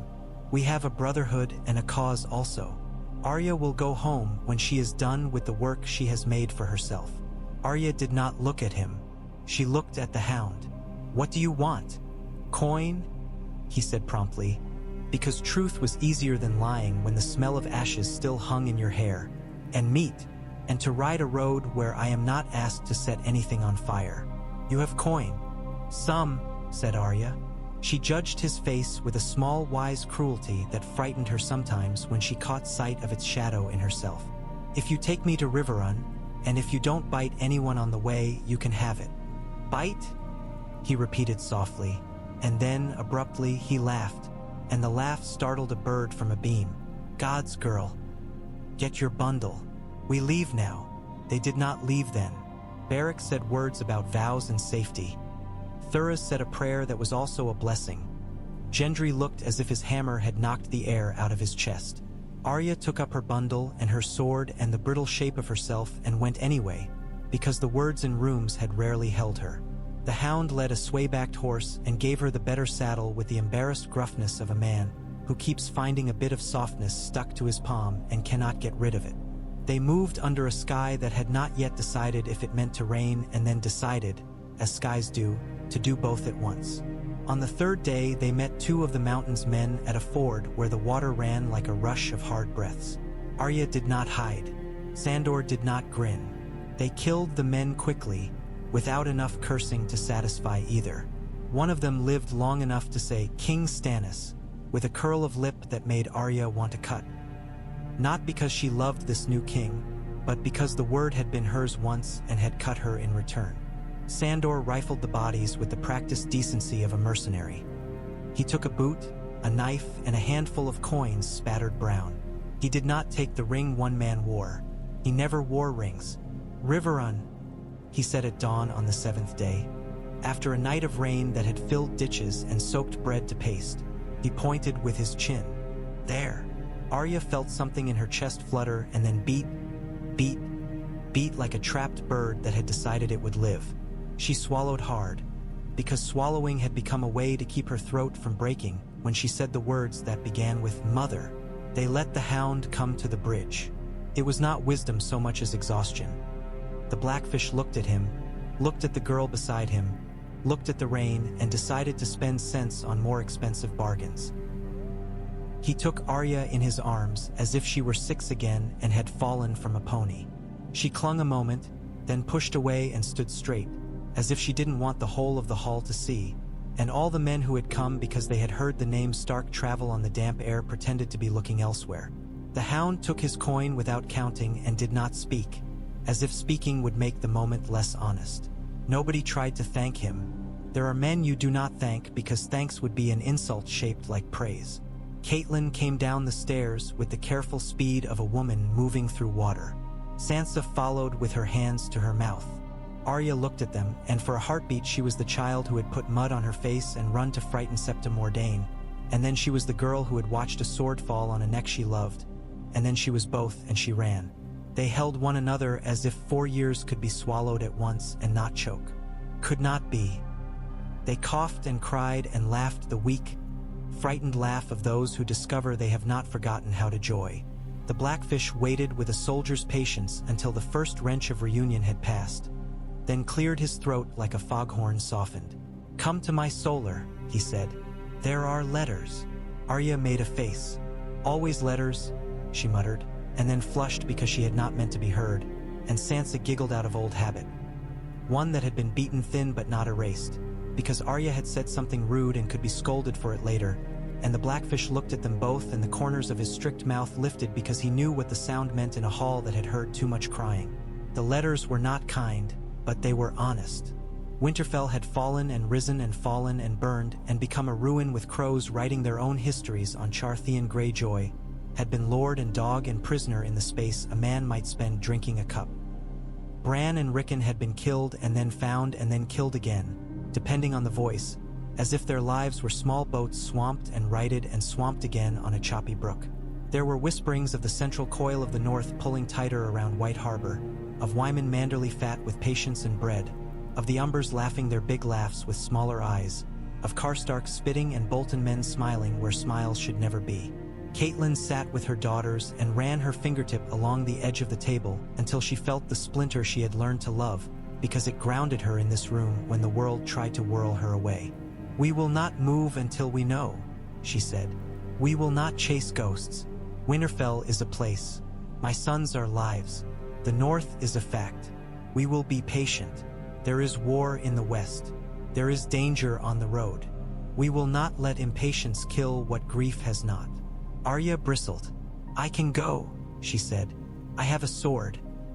I know how to run where men don't look. I can go and find." "You can stay," Catelyn said gently, but with a weight behind it that made the air in the room sit down. "You have run enough. Let your feet learn stillness. There is work in it." Arya looked away, eyes shining, and shoved her hair back like a boy who does not want to be seen wiping his face. Sansa slipped a hand into her sister's and squeezed 3 times, the old way that said yes, yes, yes when words were raw. The Blackfish took up a different letter. "From King's Landing," he said, and the way he said the title told them he had rehearsed it enough times to wear down the irony. "The king means to go north to the wall when the west is in order. He asks if we will continue to hold the trident. He says, it is a hard thing to ask men who have lost homes to wait to ride toward them. I ask it and will write the names of those who died for it with care." "He writes like a man who has never wasted a line," Catelyn said, at once comforted and irritated by the tone. "He writes like a soldier," the Blackfish said. "Young Robb writes like his father when he has had sleep, and like his grandfather when he is tired. The king writes like a man who argues with himself and wins." "Why does he go north?" Sansa asked. "The north is ours. The wall is not anyone's," Catelyn said. "It is everyone's. When it breaks, it falls on all our heads." Arya's head snapped up. "The wall breaks?" she asked, a new fear keen as a new knife. "No," said the Blackfish, and then, because he had seen too many winters to lie to children without feeling the lie in his teeth. "Not yet." Davos Seaworth had seen seas mild as milk and mean as vinegar. The one that rolled and fought beneath him off Eastwatch's ragged stones was something else. Not white or gray, but iron-colored, each swell with a weight that lifted the ship like a breath too deep to be comfortable. He was proud of the way his men kept their feet and of the way he did not vomit. He had been careful to keep his dignity in small ways lately. With kings, small dignities matter. The Lord Commander at Castle Black had a face that looked carved and then worn by wind until the edges softened. Jeor Mormont listened to Davos with that tired patience men learn when they have been forced to explain something simple many times to those who would not listen the first. There were reports laid out on his table, crude maps of the Frostfangs, notes scrawled by men whose hands had frozen and thawed and never quite remembered how to shape letters again, lists of names with little crosses next to them. He tapped one letter with a blunt finger. "The king beyond the wall, Mance Rayder, a man with songs in his mouth and a power to get others to dance. He has a horn, Davos, or says he has one. He will blow it and bring the wall down with music if we let him." Davos stared down at the inked words that had learned his name and come to call. giants, mammoths, dead men with blue eyes, a boy named Snow sent with a spear among enemies, ravens that did not return. I brought flour and salted fish and candles and black cloth and a message, he said roughly. And I brought the promise that the king will come. He will bring men who will not run from cold. He will bring horses and discipline and a temper that will make you wish you had never taken vows and then be glad that you did. 𝒔𝒄𝒄𝒕𝒉𝒆𝒓𝒔 mouth tugged. If he brings any of those, tell him I will save him a chair. If he brings all, I will give him mine and stand. He leaned forward, fists braced on the table. In 3 weeks we will be attacked. Mance's scouts are out. They are sending men south along the Milkwater and across the Bridge of Skulls. We will stop them because we have always stopped them. And then we will stop again and again until we do not. I am too old to say this with more poetry. Tell your king, now would be a good day. Davos bowed from the waist, not to the man but to the work, and went to the wall walk to watch the long white plain. He felt the strange mix of smallness and pride he had felt once stepping into King Robert's chamber with hands still smelling of onion. He sent a raven. He sent a second when the first was impatient and the wind high. He sent a third because superstition, too, can be a kind of discipline. The ravens went into the sky, and somewhere far south, a king read them with his mouth flattened and his eyes bright as ice under sun. We go, Stannis said. He did not ask counsel on the if but only on the how. Renly, lock the west into place. Do not let the city decide it loves the roses more than law. If Mace whines about bread, show him the ovens. If Varys smiles, count your spoons. If Tyrion jests, listen. If Littlefinger writes, burn the letter and the quill both. I take 1,000 men. I take Mel. Leave her, Renly said gently. You do not need fire where there is only ice. Stannis's jaw bunched. She sees further than I do. She sees only the flame and whatever casts a shadow before it. You are going to a place where shadows are not the right kind of measurement. Renly leaned one hip against the table and wore a grin it had taken him months to teach himself to curb. Take Davos. Take your stubbornness. Take a septon if you must take a holy thing. The North will not be flattered by foreign fire. Stannis stared at him, and in the stare was a tangle of resentment and recognition, and the other small feeling men do not like to have named aloud. He gave a single, grudging nod. Very well.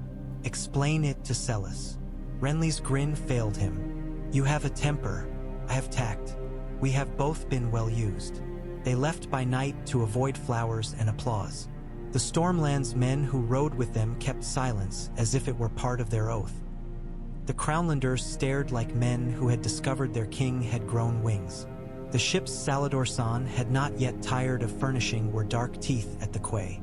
Stannis paused at the gangplank and looked back once at a city that had begun to answer laws with movements instead of laughter. Marjorie stood on the quay with a lamp that made an honest little circle in the dark. Shireen stood beside her holding a book and looking grave with an effort any father would know for what it was. Celis' absence was a third presence. The queen had said her farewells in a room with a high window that had let in a narrow slice of moonlight and no air. Melisandre had been there and had said nothing because saying would have given Renly an opportunity to say something easier to swallow. Shireen hugged her father briefly, her arms tight in a way that told Stannis too much. Be careful, she whispered. When have I been anything else? He tried. She gave him a look that contained a girl's patience and a young woman's wryness both. Never, she said. That is why I do not say be brave. Stannis stooped and touched his lips to her hair. It smelled of parchment and the clean soap Marjorie had set the maids to using in the prince's quarters, with her proprietary eye. He straightened and nodded once to Marjorie, a soldier's courtesy to a lady who had made herself useful. She dipped a knee. Her mouth put on for a heartbeat a softness that could have been a daughter's if he had had a different life. He turned and went aboard. The river took them down like a thought. The sea took them up like a limb going numb and then coming back to life with pins and needles. Stannis stood at the prow and did not pretend he could read the horizon. He measured instead ropes and men and the way Davos balanced without thinking on a deck that moved too much for other men's stomachs. Near Dragonstone, A red glow marked the sky like a wound. It was only the forge. That island's sharp tooth rose out of smoke and gulls. Stannis looked at it and did not stop. He bowed to the 𝒂𝒂𝒕𝒉𝒆𝒅 and went on. Melisandre watched from a parapet and smiled at the sea with privacy, and 𝒂𝒗s stood behind her like a candle gutted of wax. They came to Eastwatch with the wind cold enough to crack lips. Davos went down the plank first because habit is its own religion. Stannis followed and felt the wall for the first time like a second horizon in his head. It dwarfed a man not as castles dwarf him, by depersonalizing him into a moving speck, but by reminding him that the world contained things that neither appointing nor depose. He put his gloved hand to the ice and felt nothing. He liked that.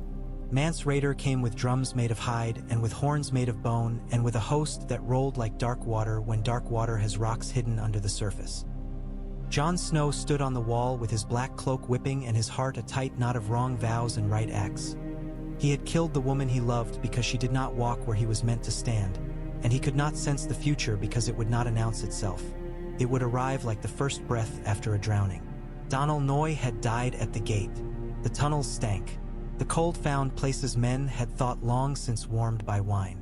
The wildling assault began at dawn and at midnight both, in the way of siege work that makes time a bracelet with too many charms on it. They came up with grapnels. They came through at the gate. They came with mammoths down the King's Road. The watch held with pikes made of old spears and with planks nailed in panic and with scalding oil that burned even men who had nothing left to burn. Stannis came at noon on the third day, when the wildlings had ripped a hole that looked like a mouth laughing at the wall. He came out of the trees with banners that meant nothing here and a horn that meant everything and 3 lines of men who advanced as if they had always known snow. He hit the wildlings where they were turned toward the wall, facing up, and did not stop. His horse fell, he took another. Davos shouted until his throat bled. A giant went down like a story falling.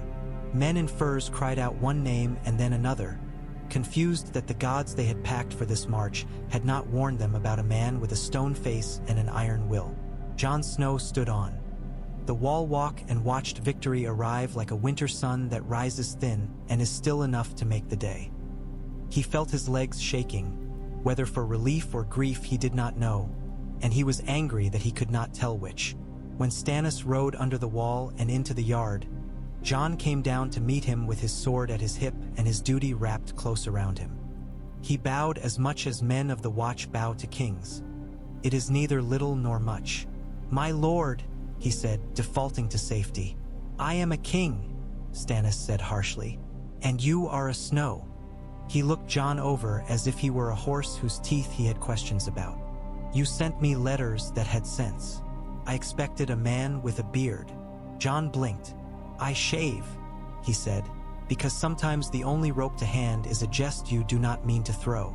Stannis made a noise that might have been a laugh if he had believed such things useful. "Come," he said, "we will do the counting while there is still day. Where is your Lord Commander?" Jon's face moved. Stannis watched the moving and understood more than he let on. "Ah," he said simply, "we will find you another." The counting was ugly and honest. The wildlings bent a knee in clumps, and then more, and Stannis watched with a lack of triumph Jon recognized and found himself grateful for. There was Melisandre, after all. The Red Woman had come with a smaller ship 2 days later, her scarf pulled close, her eyes hot in the cold, and she would have liked a bonfire at dusk and a king's arm raised above it. Stannis sent her to look at the east where the shore froze and a new storm was forming. "Pray there," he said. "Your god can see me from that direction if he desires the view." She went, and Davos exhaled in the small way men exhale when a knife at their ribs is moved a finger's breadth away. "You are Ned Stark's son," Stannis said later to Jon in the Lord's Tower, where smoke furred the rafters and the stew tasted like despair alleviated by fat. "Eddard Stark had in him a law that would have made me his friend if we had met in a year that had not decided us first. I want the North, not for my purse, for the shape of the realm. It needs its breakwaters. If I give you Winterfell, will the rivers and the snows answer to me?" Jon looked at him with the frankness of a boy who has killed and for that reason will not insult himself with coyness. "If you give me Winterfell?" he repeated. I cannot make you a Stark, Stannis said. I can erase a letter. I can crush the wax. I can write a name on a page if I decide it is necessary and just. The North will call if it sees a wolf when it looks up at the tower with the broken battlement. I am not asking you to like me. I am asking you to agree that duty tastes the same in your mouth as it does in mine.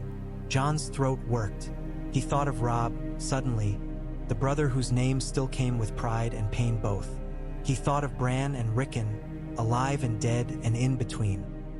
He thought of Arya moving like smoke and Sansa suffering like water that had to be held in cupped hands so it would not spill. He thought of Winterfell the way a man thinks of a word he has not said aloud for fear his mouth will not know the shape. He thought of his vows and of a girl who had died because he had not been able to make himself forget what warmth is. He spoke slowly because slowness is sometimes a kind of honor. "My lord, your grace," he corrected, not knowing when he had decided the title mattered. "I am of the Night's Watch. I took vows. They are words, but words can be the only house a man has. If I leave them, I leave myself. I will not be your lord of Winterfell." His voice did not shake. "But I will name to you men whose names matter.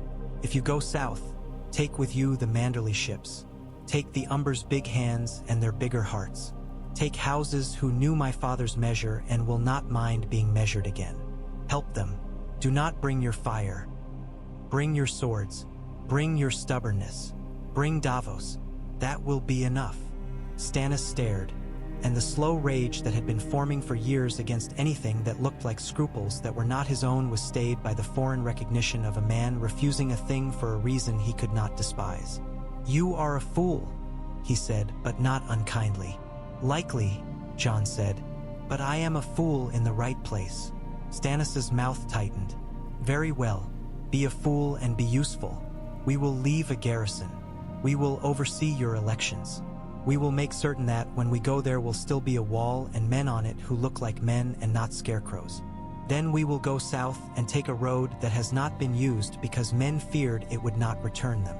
"Return you where?" Jon asked, and he was a boy again for a breath, curious. "To a country," Stannis said. "These past years we have lived in territories mapped by pride. I am tired of that. I want the old lines back, the ones that lay where rivers run and mountains sit. We will see if they still hold." "Sit," Marjorie said to Sellis in a room whose windows had been thrown open against a heat that felt personal. "Sit and let me show you the accounts." Sellis Florent had a face sharpened by fasting and fervor both. She sat with the resignation of a woman who had learned there are wars where the weapons are warmed honey and pearls. "Accounts," she said. "Flour," Marjorie said. "We are accounting for flour. It is humbler than miracles, and it is how cities learn to love the men who rule them. Look, each sack is stamped. Each loaf is stamped. They cannot be stolen without the thief biting his own brand. The bakers are paid, not promised. The soldiers are paid, not promised. The laundresses are paid. The whoremongers are taxed, and the whores are taught to go to the healers. They do not starve. When people do not starve, they do not riot. When they do not riot, the king's writ runs. Your husband's lists make this possible. My father's purse sustains it. My brother's swords protect it. You may pray." Sellis looked down at the neat figures and the neat girl across from her, whose hair was braided back tight enough to make a widow raise her brows. "You are very sure of yourself," she said, but without much heat. "I am sure of sums," Marjorie said. "Men may be a mystery, but bread is not. And if we keep men from being too hungry, they are easier to count." She smiled then, softening the arithmetician into the lady. "It will make the king's work easier when he returns from the northern brink. It will make yours easier because it will make mine easier. Allow me that vanity." Sellis' mouth trembled between disdain and reluctant admiration. "You make yourself a chain, girl. Better than a torch," Marjorie said amiably. "Chains hold men to the right posts. Torches burn down houses we meant to sleep in."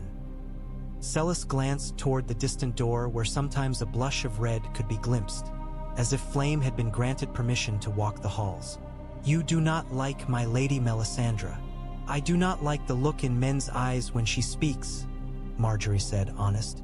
It is the look of men who have been told that their excuses are holy. Men with excuses burn cities. Men with accounts do not. Catelyn, startled into a laugh, looked younger for a moment. You are blasphemous. I am practical, Marjorie said. It is a piety of its own. Tyrion watched Littlefinger come back into the city with the air of a man who has been insulted by having to walk through gates too low for his content. The master of coin bowed with exquisite precision, the kind that admitted both allegiance and contempt. Renly offered him a seat on the council, as if he were setting a pie where a cat could pretend to ignore it. Littlefinger spoke in the careful measure he used when wires were attached to his words. Majesty, he said to Stannis in absentia, because etiquette obeyed a throne even when it was empty for an hour. My lords, we are poor and will be rich. We are filthy and will be clean. We are surrounded by enemies and will call them friends. All this can be done with numbers. Numbers, Tyrion echoed, amused. 𝒂𝒂𝒕𝒉𝒆𝒓𝒔. The old religion. Better than the new, which burns? Littlefinger said, eyes flicking toward a corridor where a whisper of smoke might have been entirely imagined. There are men in the Westerlands who can be made to remember their debts. There are men in Braavos who can be made to understand that a king's signature holds as well as a lion's if the ink is thick enough. There are women in the houses of silk who can be encouraged to discourage talk of discontent by putting their mouths to better uses than complaining. There are. Enough, Renly said lightly. I will not be king of a city with screws in its knees. You will raise money. You will not sell pieces of men's souls for it. There is a difference, Master Peter, between squeezing and breaking. Find it. Littlefinger smiled the smile of a man who had never been told, in public, to be a half measure. He bowed. I am sure you will teach me, my lord hand. Not I, Renly said, and gestured to Tyrion. Ask the halfman. He knows all about proportions. Tyrion, stung into laughter, raised his cup in a salute that contained God save us all. Littlefinger's eyes glinted for a breath like a knife flashed as a jest. In the west, Tywin built a wall of iron and calm. He paid every mercenary captain who might waver more than they were worth and less than they wanted. He divided fields with low ditches and placed men who could not rout quickly but could die properly in them. He did not drink wine he had not brought with him. He sacked lords whose daughters had flirted with jesters when their mothers were looking. He did not read poetry. He read inventories. He lived, as he had always lived, by the doctrine that if a man wishes to be feared, he must first be consistent. He received a letter from Riverrun with the dry composure of a man receiving a bill he had been expecting. The Stark women had been reclaimed. The Kingslayer would not be exchanged until Arya Stark stood in a hall where men her mother trusted could count her fingers. If Tywin wished a truce, he could write to the king. If he wished a war, he could ride toward the Red Fork and try his hand a third time against Edmure Tully and Brynden Blackfish, who had learned how to stand a river on its hind legs. He did not write for a truce. He did not ride to the Red Fork. He wrote to Roose Bolton. Men called this caution. It was, in truth, a wager. Give the Dreadfort a small thing and receive a larger treachery from him later that could be useful if he survived to perform it. Roose wrote back in a hand so neat it was almost ladle-like. Certainly, my lord, the north is cold. Warm it with fire and we will remember your kindness. He said nothing of what shape that fire would take or whose barns would be warmed by it. Tywin inclined his head to a man too clever to make a promise he would be held to. Walder Frey wrote to say that he had never forgiven anyone for anything, and if men wished to earn his forgiveness now they must first convince him they would still be alive in a month. Tywin wrote back that he admired the old man's prudence and would pay later for any service rendered now. And Walder laughed and slapped his knee and told his sons to stand ready to be married thrice and widowed once. At Riverrun, Arya chafed and then learned the slow arts she had scorned. She learned to lie still while Sansa fixed her hair so that the part was clean, even if the rest of her looked like a cat had slept in it. She learned to sit through a meal without getting up to go kick a fence. She learned to keep her mouth shut while men discussed her fate as if it were a trinket's price at market. Not because she accepted their right to do so, but because Brienne had taken her aside one morning when the mist clung to everything and said, in a voice that made every word a brick. "You can carry a sword and you can carry silence. There are rooms where silence weighs more. Lift it." She lifted it. She also trained in the yard until the old master there, a man with 3 teeth and 2 good ideas, he gifted to anyone who could outlast him, nodded and said, "Quick, don't get cocky. Quick." Sansa watched her and learned something else. That grace is not a property only of courtiers.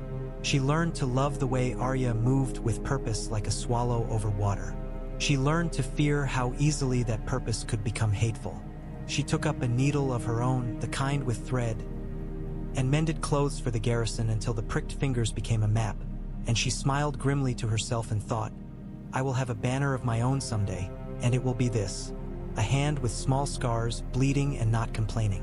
Catelyn wrote letters to White Harbor and to Bear Island and to the Rills. She wrote to the Crannogmen, though she had never seen one and suspected they liked it that way. She wrote to Robb and told him the truth until her hand ached, and then told him a little hope because men in tents needed spices. She sat with her father, who had begun to sleep more than he woke, and told him stories of the children he had known and the ones he had not.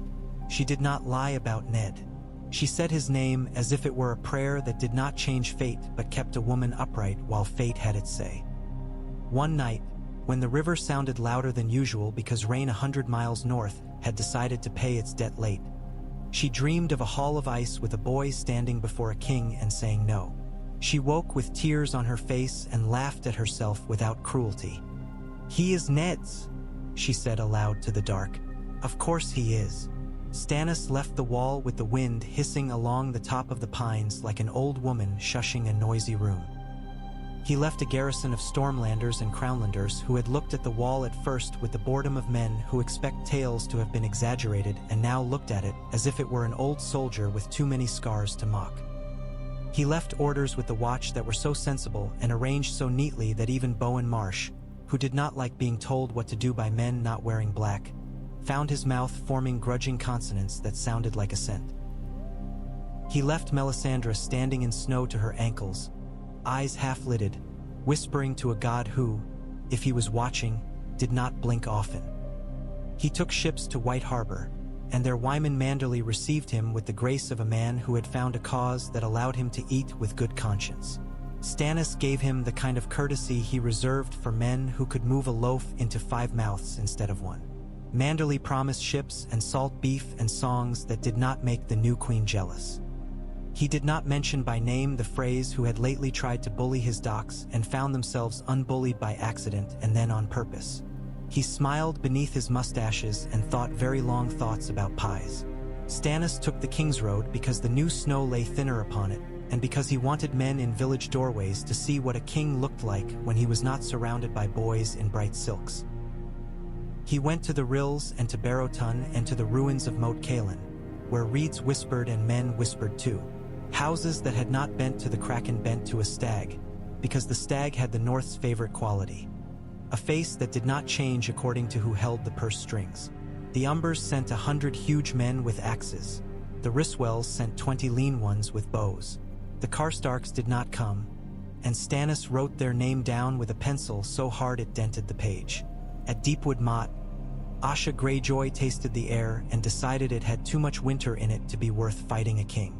She took her men and her ships in the night, and Stannis rode through the palisade at dawn and found only fires that had burned low and left no fat for his cook. He did not smile. He wrote a note that said "good sense" and sent it north with a crow. Asha later found it, miles away, in a hollow tree that had been a child's hiding place once, and laughed, sharp and bitter and perhaps a little admiring. On Bear Island, Stannis found a girl who had been raised to command men with a voice that would have silenced many lords twice her years. Lyanna Mormont looked up at him with the unsparing inspection of a small god and said, "We know no king but the king in the north, whose name is Stark." Stannis's jaw moved. "There is no Stark to sit a throne," he said. "There is the north," the girl said. "We keep it." Stannis inclined his head. "Keep it then," he said. "I will keep the realm. That will help you. You will help me. That is alliance." Lyanna considered this and decided it was sufficiently like what she had been taught. "We will send you men," she said. We will send you fish if you are kind. We will send you insults if you are not. Keep your fish, Stannis said, without meaning any insult by it. He had learned a little tact. Send me men who can stand in a ditch without asking for a song. On the Dreadfort's road, Roose Bolton watched from a hill and did not come down. His men were wolves dressed as men. They would have liked to test themselves against a king, and Roose told them not to in a voice that made a rat lose interest in cheese. He wrote a letter later that said, "The snows are coming early. I will bring men when the roads are kinder." He did not say for whom he planned to bring them.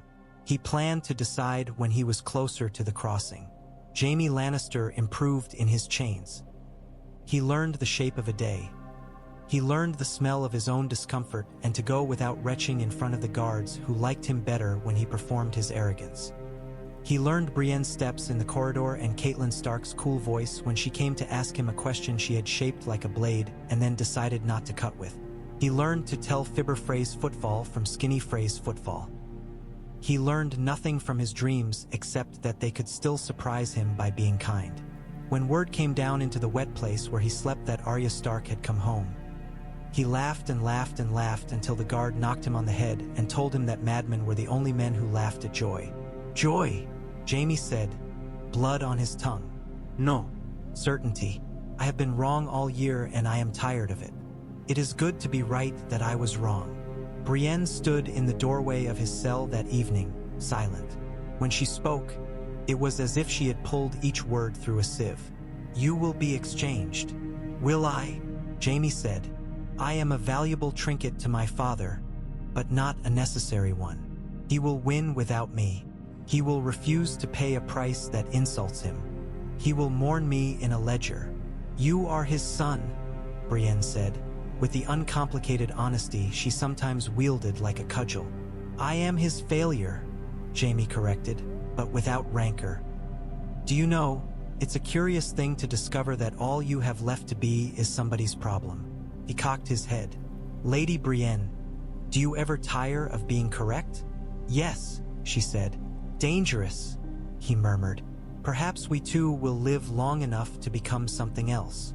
When the Great John came with 50 umbers and 50 stories and put 3 of them in the same sentence, the garrison at Riverrun cheered because men are comforted by large men with loud voices. He clapped Robb on the shoulder hard enough to make the younger man stumble, and then wept without apology because seeing the boy who might be a great king standing straight and tired can break a big man quicker than a broken nose. Robb took the tears like a benediction and did not let his own come because the men were watching and kings do not shake in public. Catelyn watched her son from across the hall. The light caught the red in his hair. The hollows under his eyes were deepened by the hour. He spoke like his father used to when a day had not gone as he wished, but he saw a way through the next 3 that would keep men alive. He finished his bread and cheese and went to the solar. She followed. He heard her at the door and said, "Mother," in a voice that had been his boy's voice once. She went to him and sat and took his hands. They were large now and dry with callus that had come from too much time with reins and sword hilt. "How do we end it?" he asked her without theater, because he had learned at least the family habit of using his mother as an honest room. "We end none of it," she said. "We end this part. We cut the west down until it sits. We bring Jaime home for someone else's peace and not for ours. We send men north to hold the cold for us while we count. We marry your uncle to a girl who will keep him from loneliness and his nights from the bottle. We watch the phrase. We watch the Boltons harder. We teach the men in this hall that tomorrow morning they will rise and do the same work because it is not work that ends when people tire of it. And when the king comes through the neck again with a line of men at his back who have learned how the North thinks about promises, we meet him and we give him our word again and we hold him to his because men like Stannis sometimes need to be reminded that their righteousness belongs to the realm and not to their temper." Robb laughed then, surprised into it. "You have become a general," he said. "No," she said. "I was always a mother." He put his head briefly to her knee, a boy for a heartbeat, and then he rose, a king again. "Good. Then tell the cooks to keep the pot on. I have 100 men who have never tasted Edmure's stew and will be suspicious unless fed." She swatted at him with the old fond annoyance. "Go! she said. We will feed them. Bring me Arya when you can. She needs to learn to sit and listen for 10 minutes together without exploding. Impossible, Robb said, and grinned. But I will try. Stannis came south like a knife that had been in the fire and then thrust into water and now held an edge neither brittle nor soft. He did not ride at the head of his column like a prince thirsting for eyes. He rode at the side and conferred with men who would fight. He passed through the twins with courtesy adequate and unwilling. Walder Frey played at offense and did not receive it because there was nothing to hook it upon. He paused at the trident and did not throw his shadow. He put his hand in the cold water and lifted it again and shook it dry, and the men behind him laughed softly because they had not expected that small human of their king. He came to Riverrun under a dawn that was more gray than pink and walked through the castle's gates without remark. Catelyn received him in the hall with Robb at her side. Sansa and Arya stood together a pace behind. Brienne stood at her shoulder like a tower that had been moved by godly hands from Tarth to the Trident. The Blackfish took a position near the windows where he could see everything and be seen as an edge if any man thought of mischief in a room where men were accustomed to politics and never to mayhem. Stannis bowed more deeply than ceremony required. He did not waste words on a mother. He had learned that there are not enough to cover a debt like that. He turned to Robb, inclined his head once, and said, "You held. Good." Robb, startled into honesty, smiled in a way that made him look 12 and 30 at once. "I had help," he said. "There is no victory that is not made out of other men's shoulders," Stannis said, and then he turned back to Catelyn because he had practiced swallowing discomforts and this one, at least, was noble. "Lady Stark, you brought me to a table when the realm wished me to stand on a field. You have your daughters. I have my throne. The lists are shorter. The wall still stands. We will write your husband's name where it should be written. The rest is winter." She tilted her head. "Winter is what we are for, your grace." Brienne watched him with her frank blue gaze. He watched her back with his convict stare. "You," he said. "Your grace," she said evenly, and did not pretend not to understand that his mind still measured the world against a throne and found columns to add and subtract. "You kept my brother's life," he said. "You keep the Queen's mother as if she were your own. You will take a letter north for me when I have written it and trusted it to wax and sealed it with what honor men think I have." "I will," Brienne said. "It is a letter that says hang Roose Bolton if he turns," Stannis said.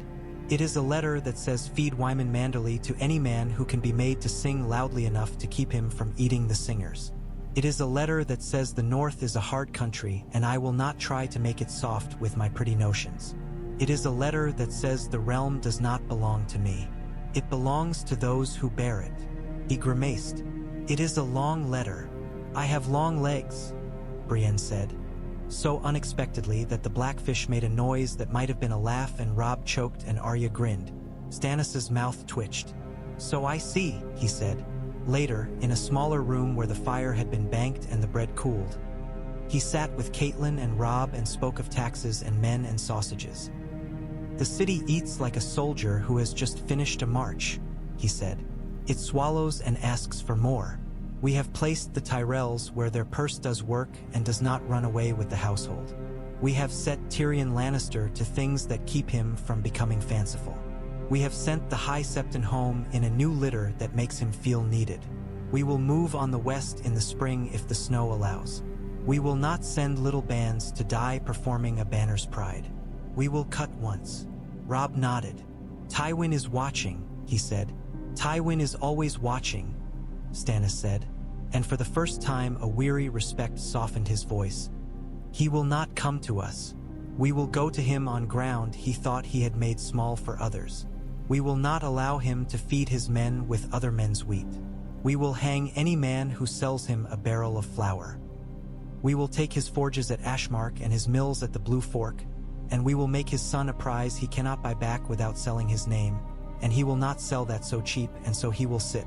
And then he will write a letter and make it seem as if I had written it for him." His mouth twisted. "We will sign a thing that men will call peace and mean respite." "And then?" Catelyn asked. "And then winter," Stannis said again, as if naming it made it useful. And then children who did not die in alleys grow up to complain about taxes, and I will think that a sweet sound. And then men learn to farm again where men had learned to bury. And then we find more wood for the ships because I will need them if the world beyond the sea remembers our existence. And then we die. There is a frankness to men who have faced ice that neither burns nor flatters. Catelyn felt the odd urge to smile and did not, out of politeness. "It will do," she said instead. Arya snuck a look at him, as if he were a story told around a low fire in a camp where meat had just finished spitting and men were relaxing because the worst part of the day was done.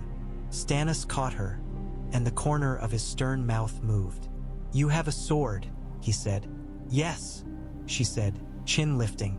"Keep it sharp and your tongue sometimes dull," he said. "It will save your mother trouble." Arya blinked. Sansa looked appalled. Catelyn coughed. Robb grinned like a brother.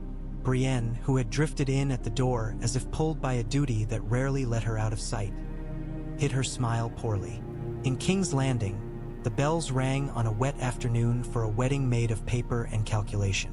Willis Tyrell, who came to the city with a limp and a mind like a gardener's, gave Shireen Baratheon a ring with a carved rose on it and told her that he liked books and dogs and women who did not waste time on fools.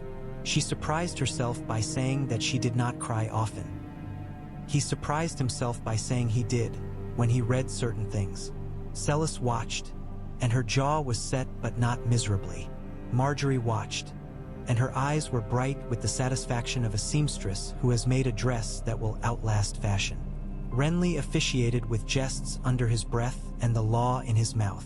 Stannis had sent his consent in a letter that looked like all his letters.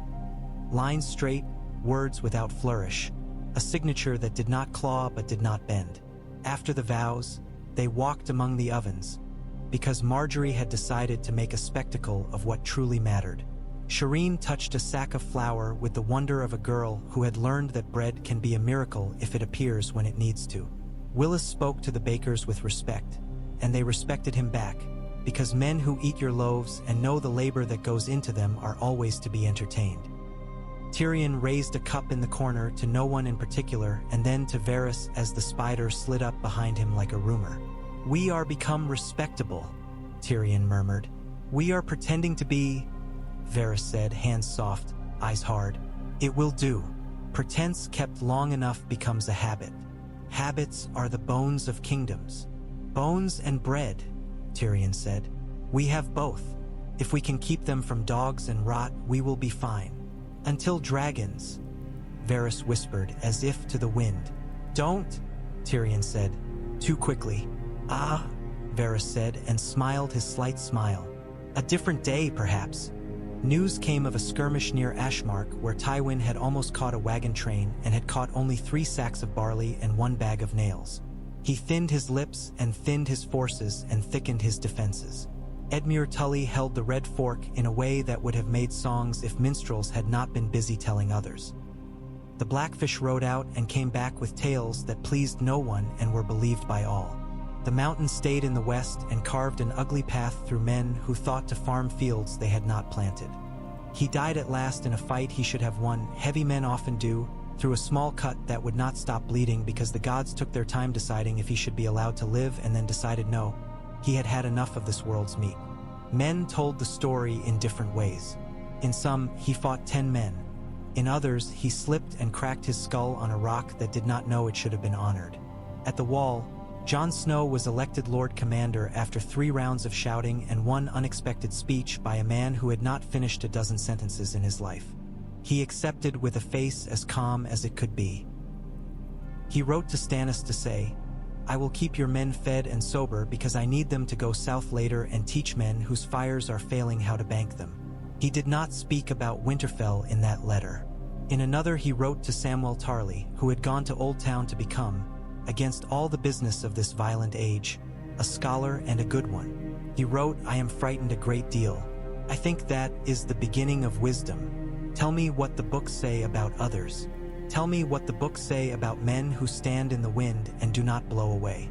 At sea, Salador San tot up his accounts and discovered that honor was paying him in coin that spent as well as the Lannisters and tasted less of blood. He was almost disappointed. He took a lover in Gulltown and told himself he would not stay when the wind turned. He stayed 2 extra days and then left, humming, with casks of wine and a cloak that made him look like a bird of paradise and a small boy's laugh in his pocket like luck. Jaime's exchange was arranged on a morning when fog lay across the river like women's linen left to dry and forgotten. It was a hard thing to decide, and Catelyn decided it with the decisiveness she had learned watching men dither themselves into loss. "We will send him," she said. "We will send him because hostage-taking is not a policy. It is a tactic.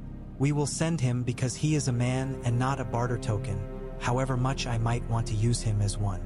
We will send him because the West is contained and not to be pricked now, when it would respond with a pounce.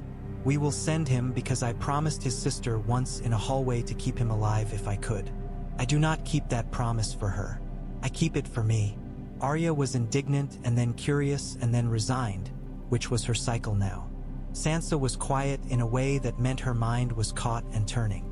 Robb argued and argued well and then accepted. The Blackfish wrote 2 letters and sealed them with a small, fierce satisfaction that had nothing to do with the recipient and everything to do with good penmanship used for good purpose.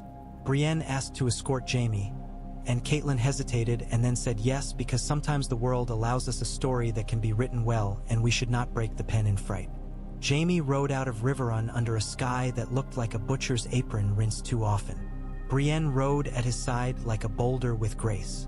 They spoke because silence between enemies dulls and dullness is a luxury you waste if you plan to live through hard hours. They laughed once, startled them both. "If I had 2 hands," Jaime said when they stopped at a ford and she tended a sore on her horse's shoulder. "We could make this more interesting. If you had 2 hands," Brienne said without looking up, "we would not be on this road." He looked down at his stump, and for once did not make it into a jest that cut his own mouth. "True," he said, and for a wonder, did not hate truth. They were attacked once by men who had no banner and a great deal of hunger. Brienne killed 3 and maimed 1. Jaime did not acquit himself well, because a sword in his left hand had not yet learned him. He swore, and she dragged him behind her horse like a sack and then hauled him up again and told him, not unkindly, to move his legs. He moved them. They reached the lines before night and were greeted by men whose white cloaks had been washed and still smelled of old blood. Tywin met his son in a tent tied at the corners so the flap would not betray their expressions to men who loved triumph. He looked at the hand his son no longer had and did not flinch. Men who flinch in the morning, etc. Jaime said, "Father," as if a tooth had been pulled that afternoon and he was trying not to put his tongue in the hole. "Son," Tywin said. He turned to Brienne. "Lady," he said, the title one, and bowed his head the exact degree owed. Brienne, who did not take praise or deference like a woman who had expected it, blinked and bowed back, awkward and honest. "My lord," she said. Tywin gave a purse and received a letter and read it and put it away and called for wine and did not drink and dismissed them. He and Jaime looked at each other like men across a river who might yet swim and did not. That night, Tywin went out of his tent and stood on a hill and looked at the west. He had rarely been so tired. He did not regret it. He regretted only that the work had to be passed to men who would not understand that the sound of coin counted is sometimes the sound of a city saved. There were other letters. There are always other letters. From Dorne, who had watched with cool eyes and discovered that a realm run by a calculator was more to their taste than a realm run by a mad boy. From the Vale, where Lisa Arryn penned a missive that contained almost nothing but the words protect and son and door, and made Renly sigh and send Marjorie's aunt with sweetmeats and a physician who could talk a woman around to a decision she had already made. From Braavos, where the Iron Bank replied to an inquiry with a note of bland threat that made Tyrion snort and then take off his shoes to rub his feet while he thought about collateral. From Meereen, and here the spine straightened of every man in the room when Varys mentioned it, where a girl with dragons had reopened a market with fire and argument and freed men were doing the complicated dance of gratitude and resentment that follows emancipation everywhere. "Another day," Renly said again, quietly, and Stannis nodded, equally quiet. "We cannot fight the world with our laces untied." "We will tie them," Stannis said. "Then we will see if our boots fit the march." They marched, by winter light.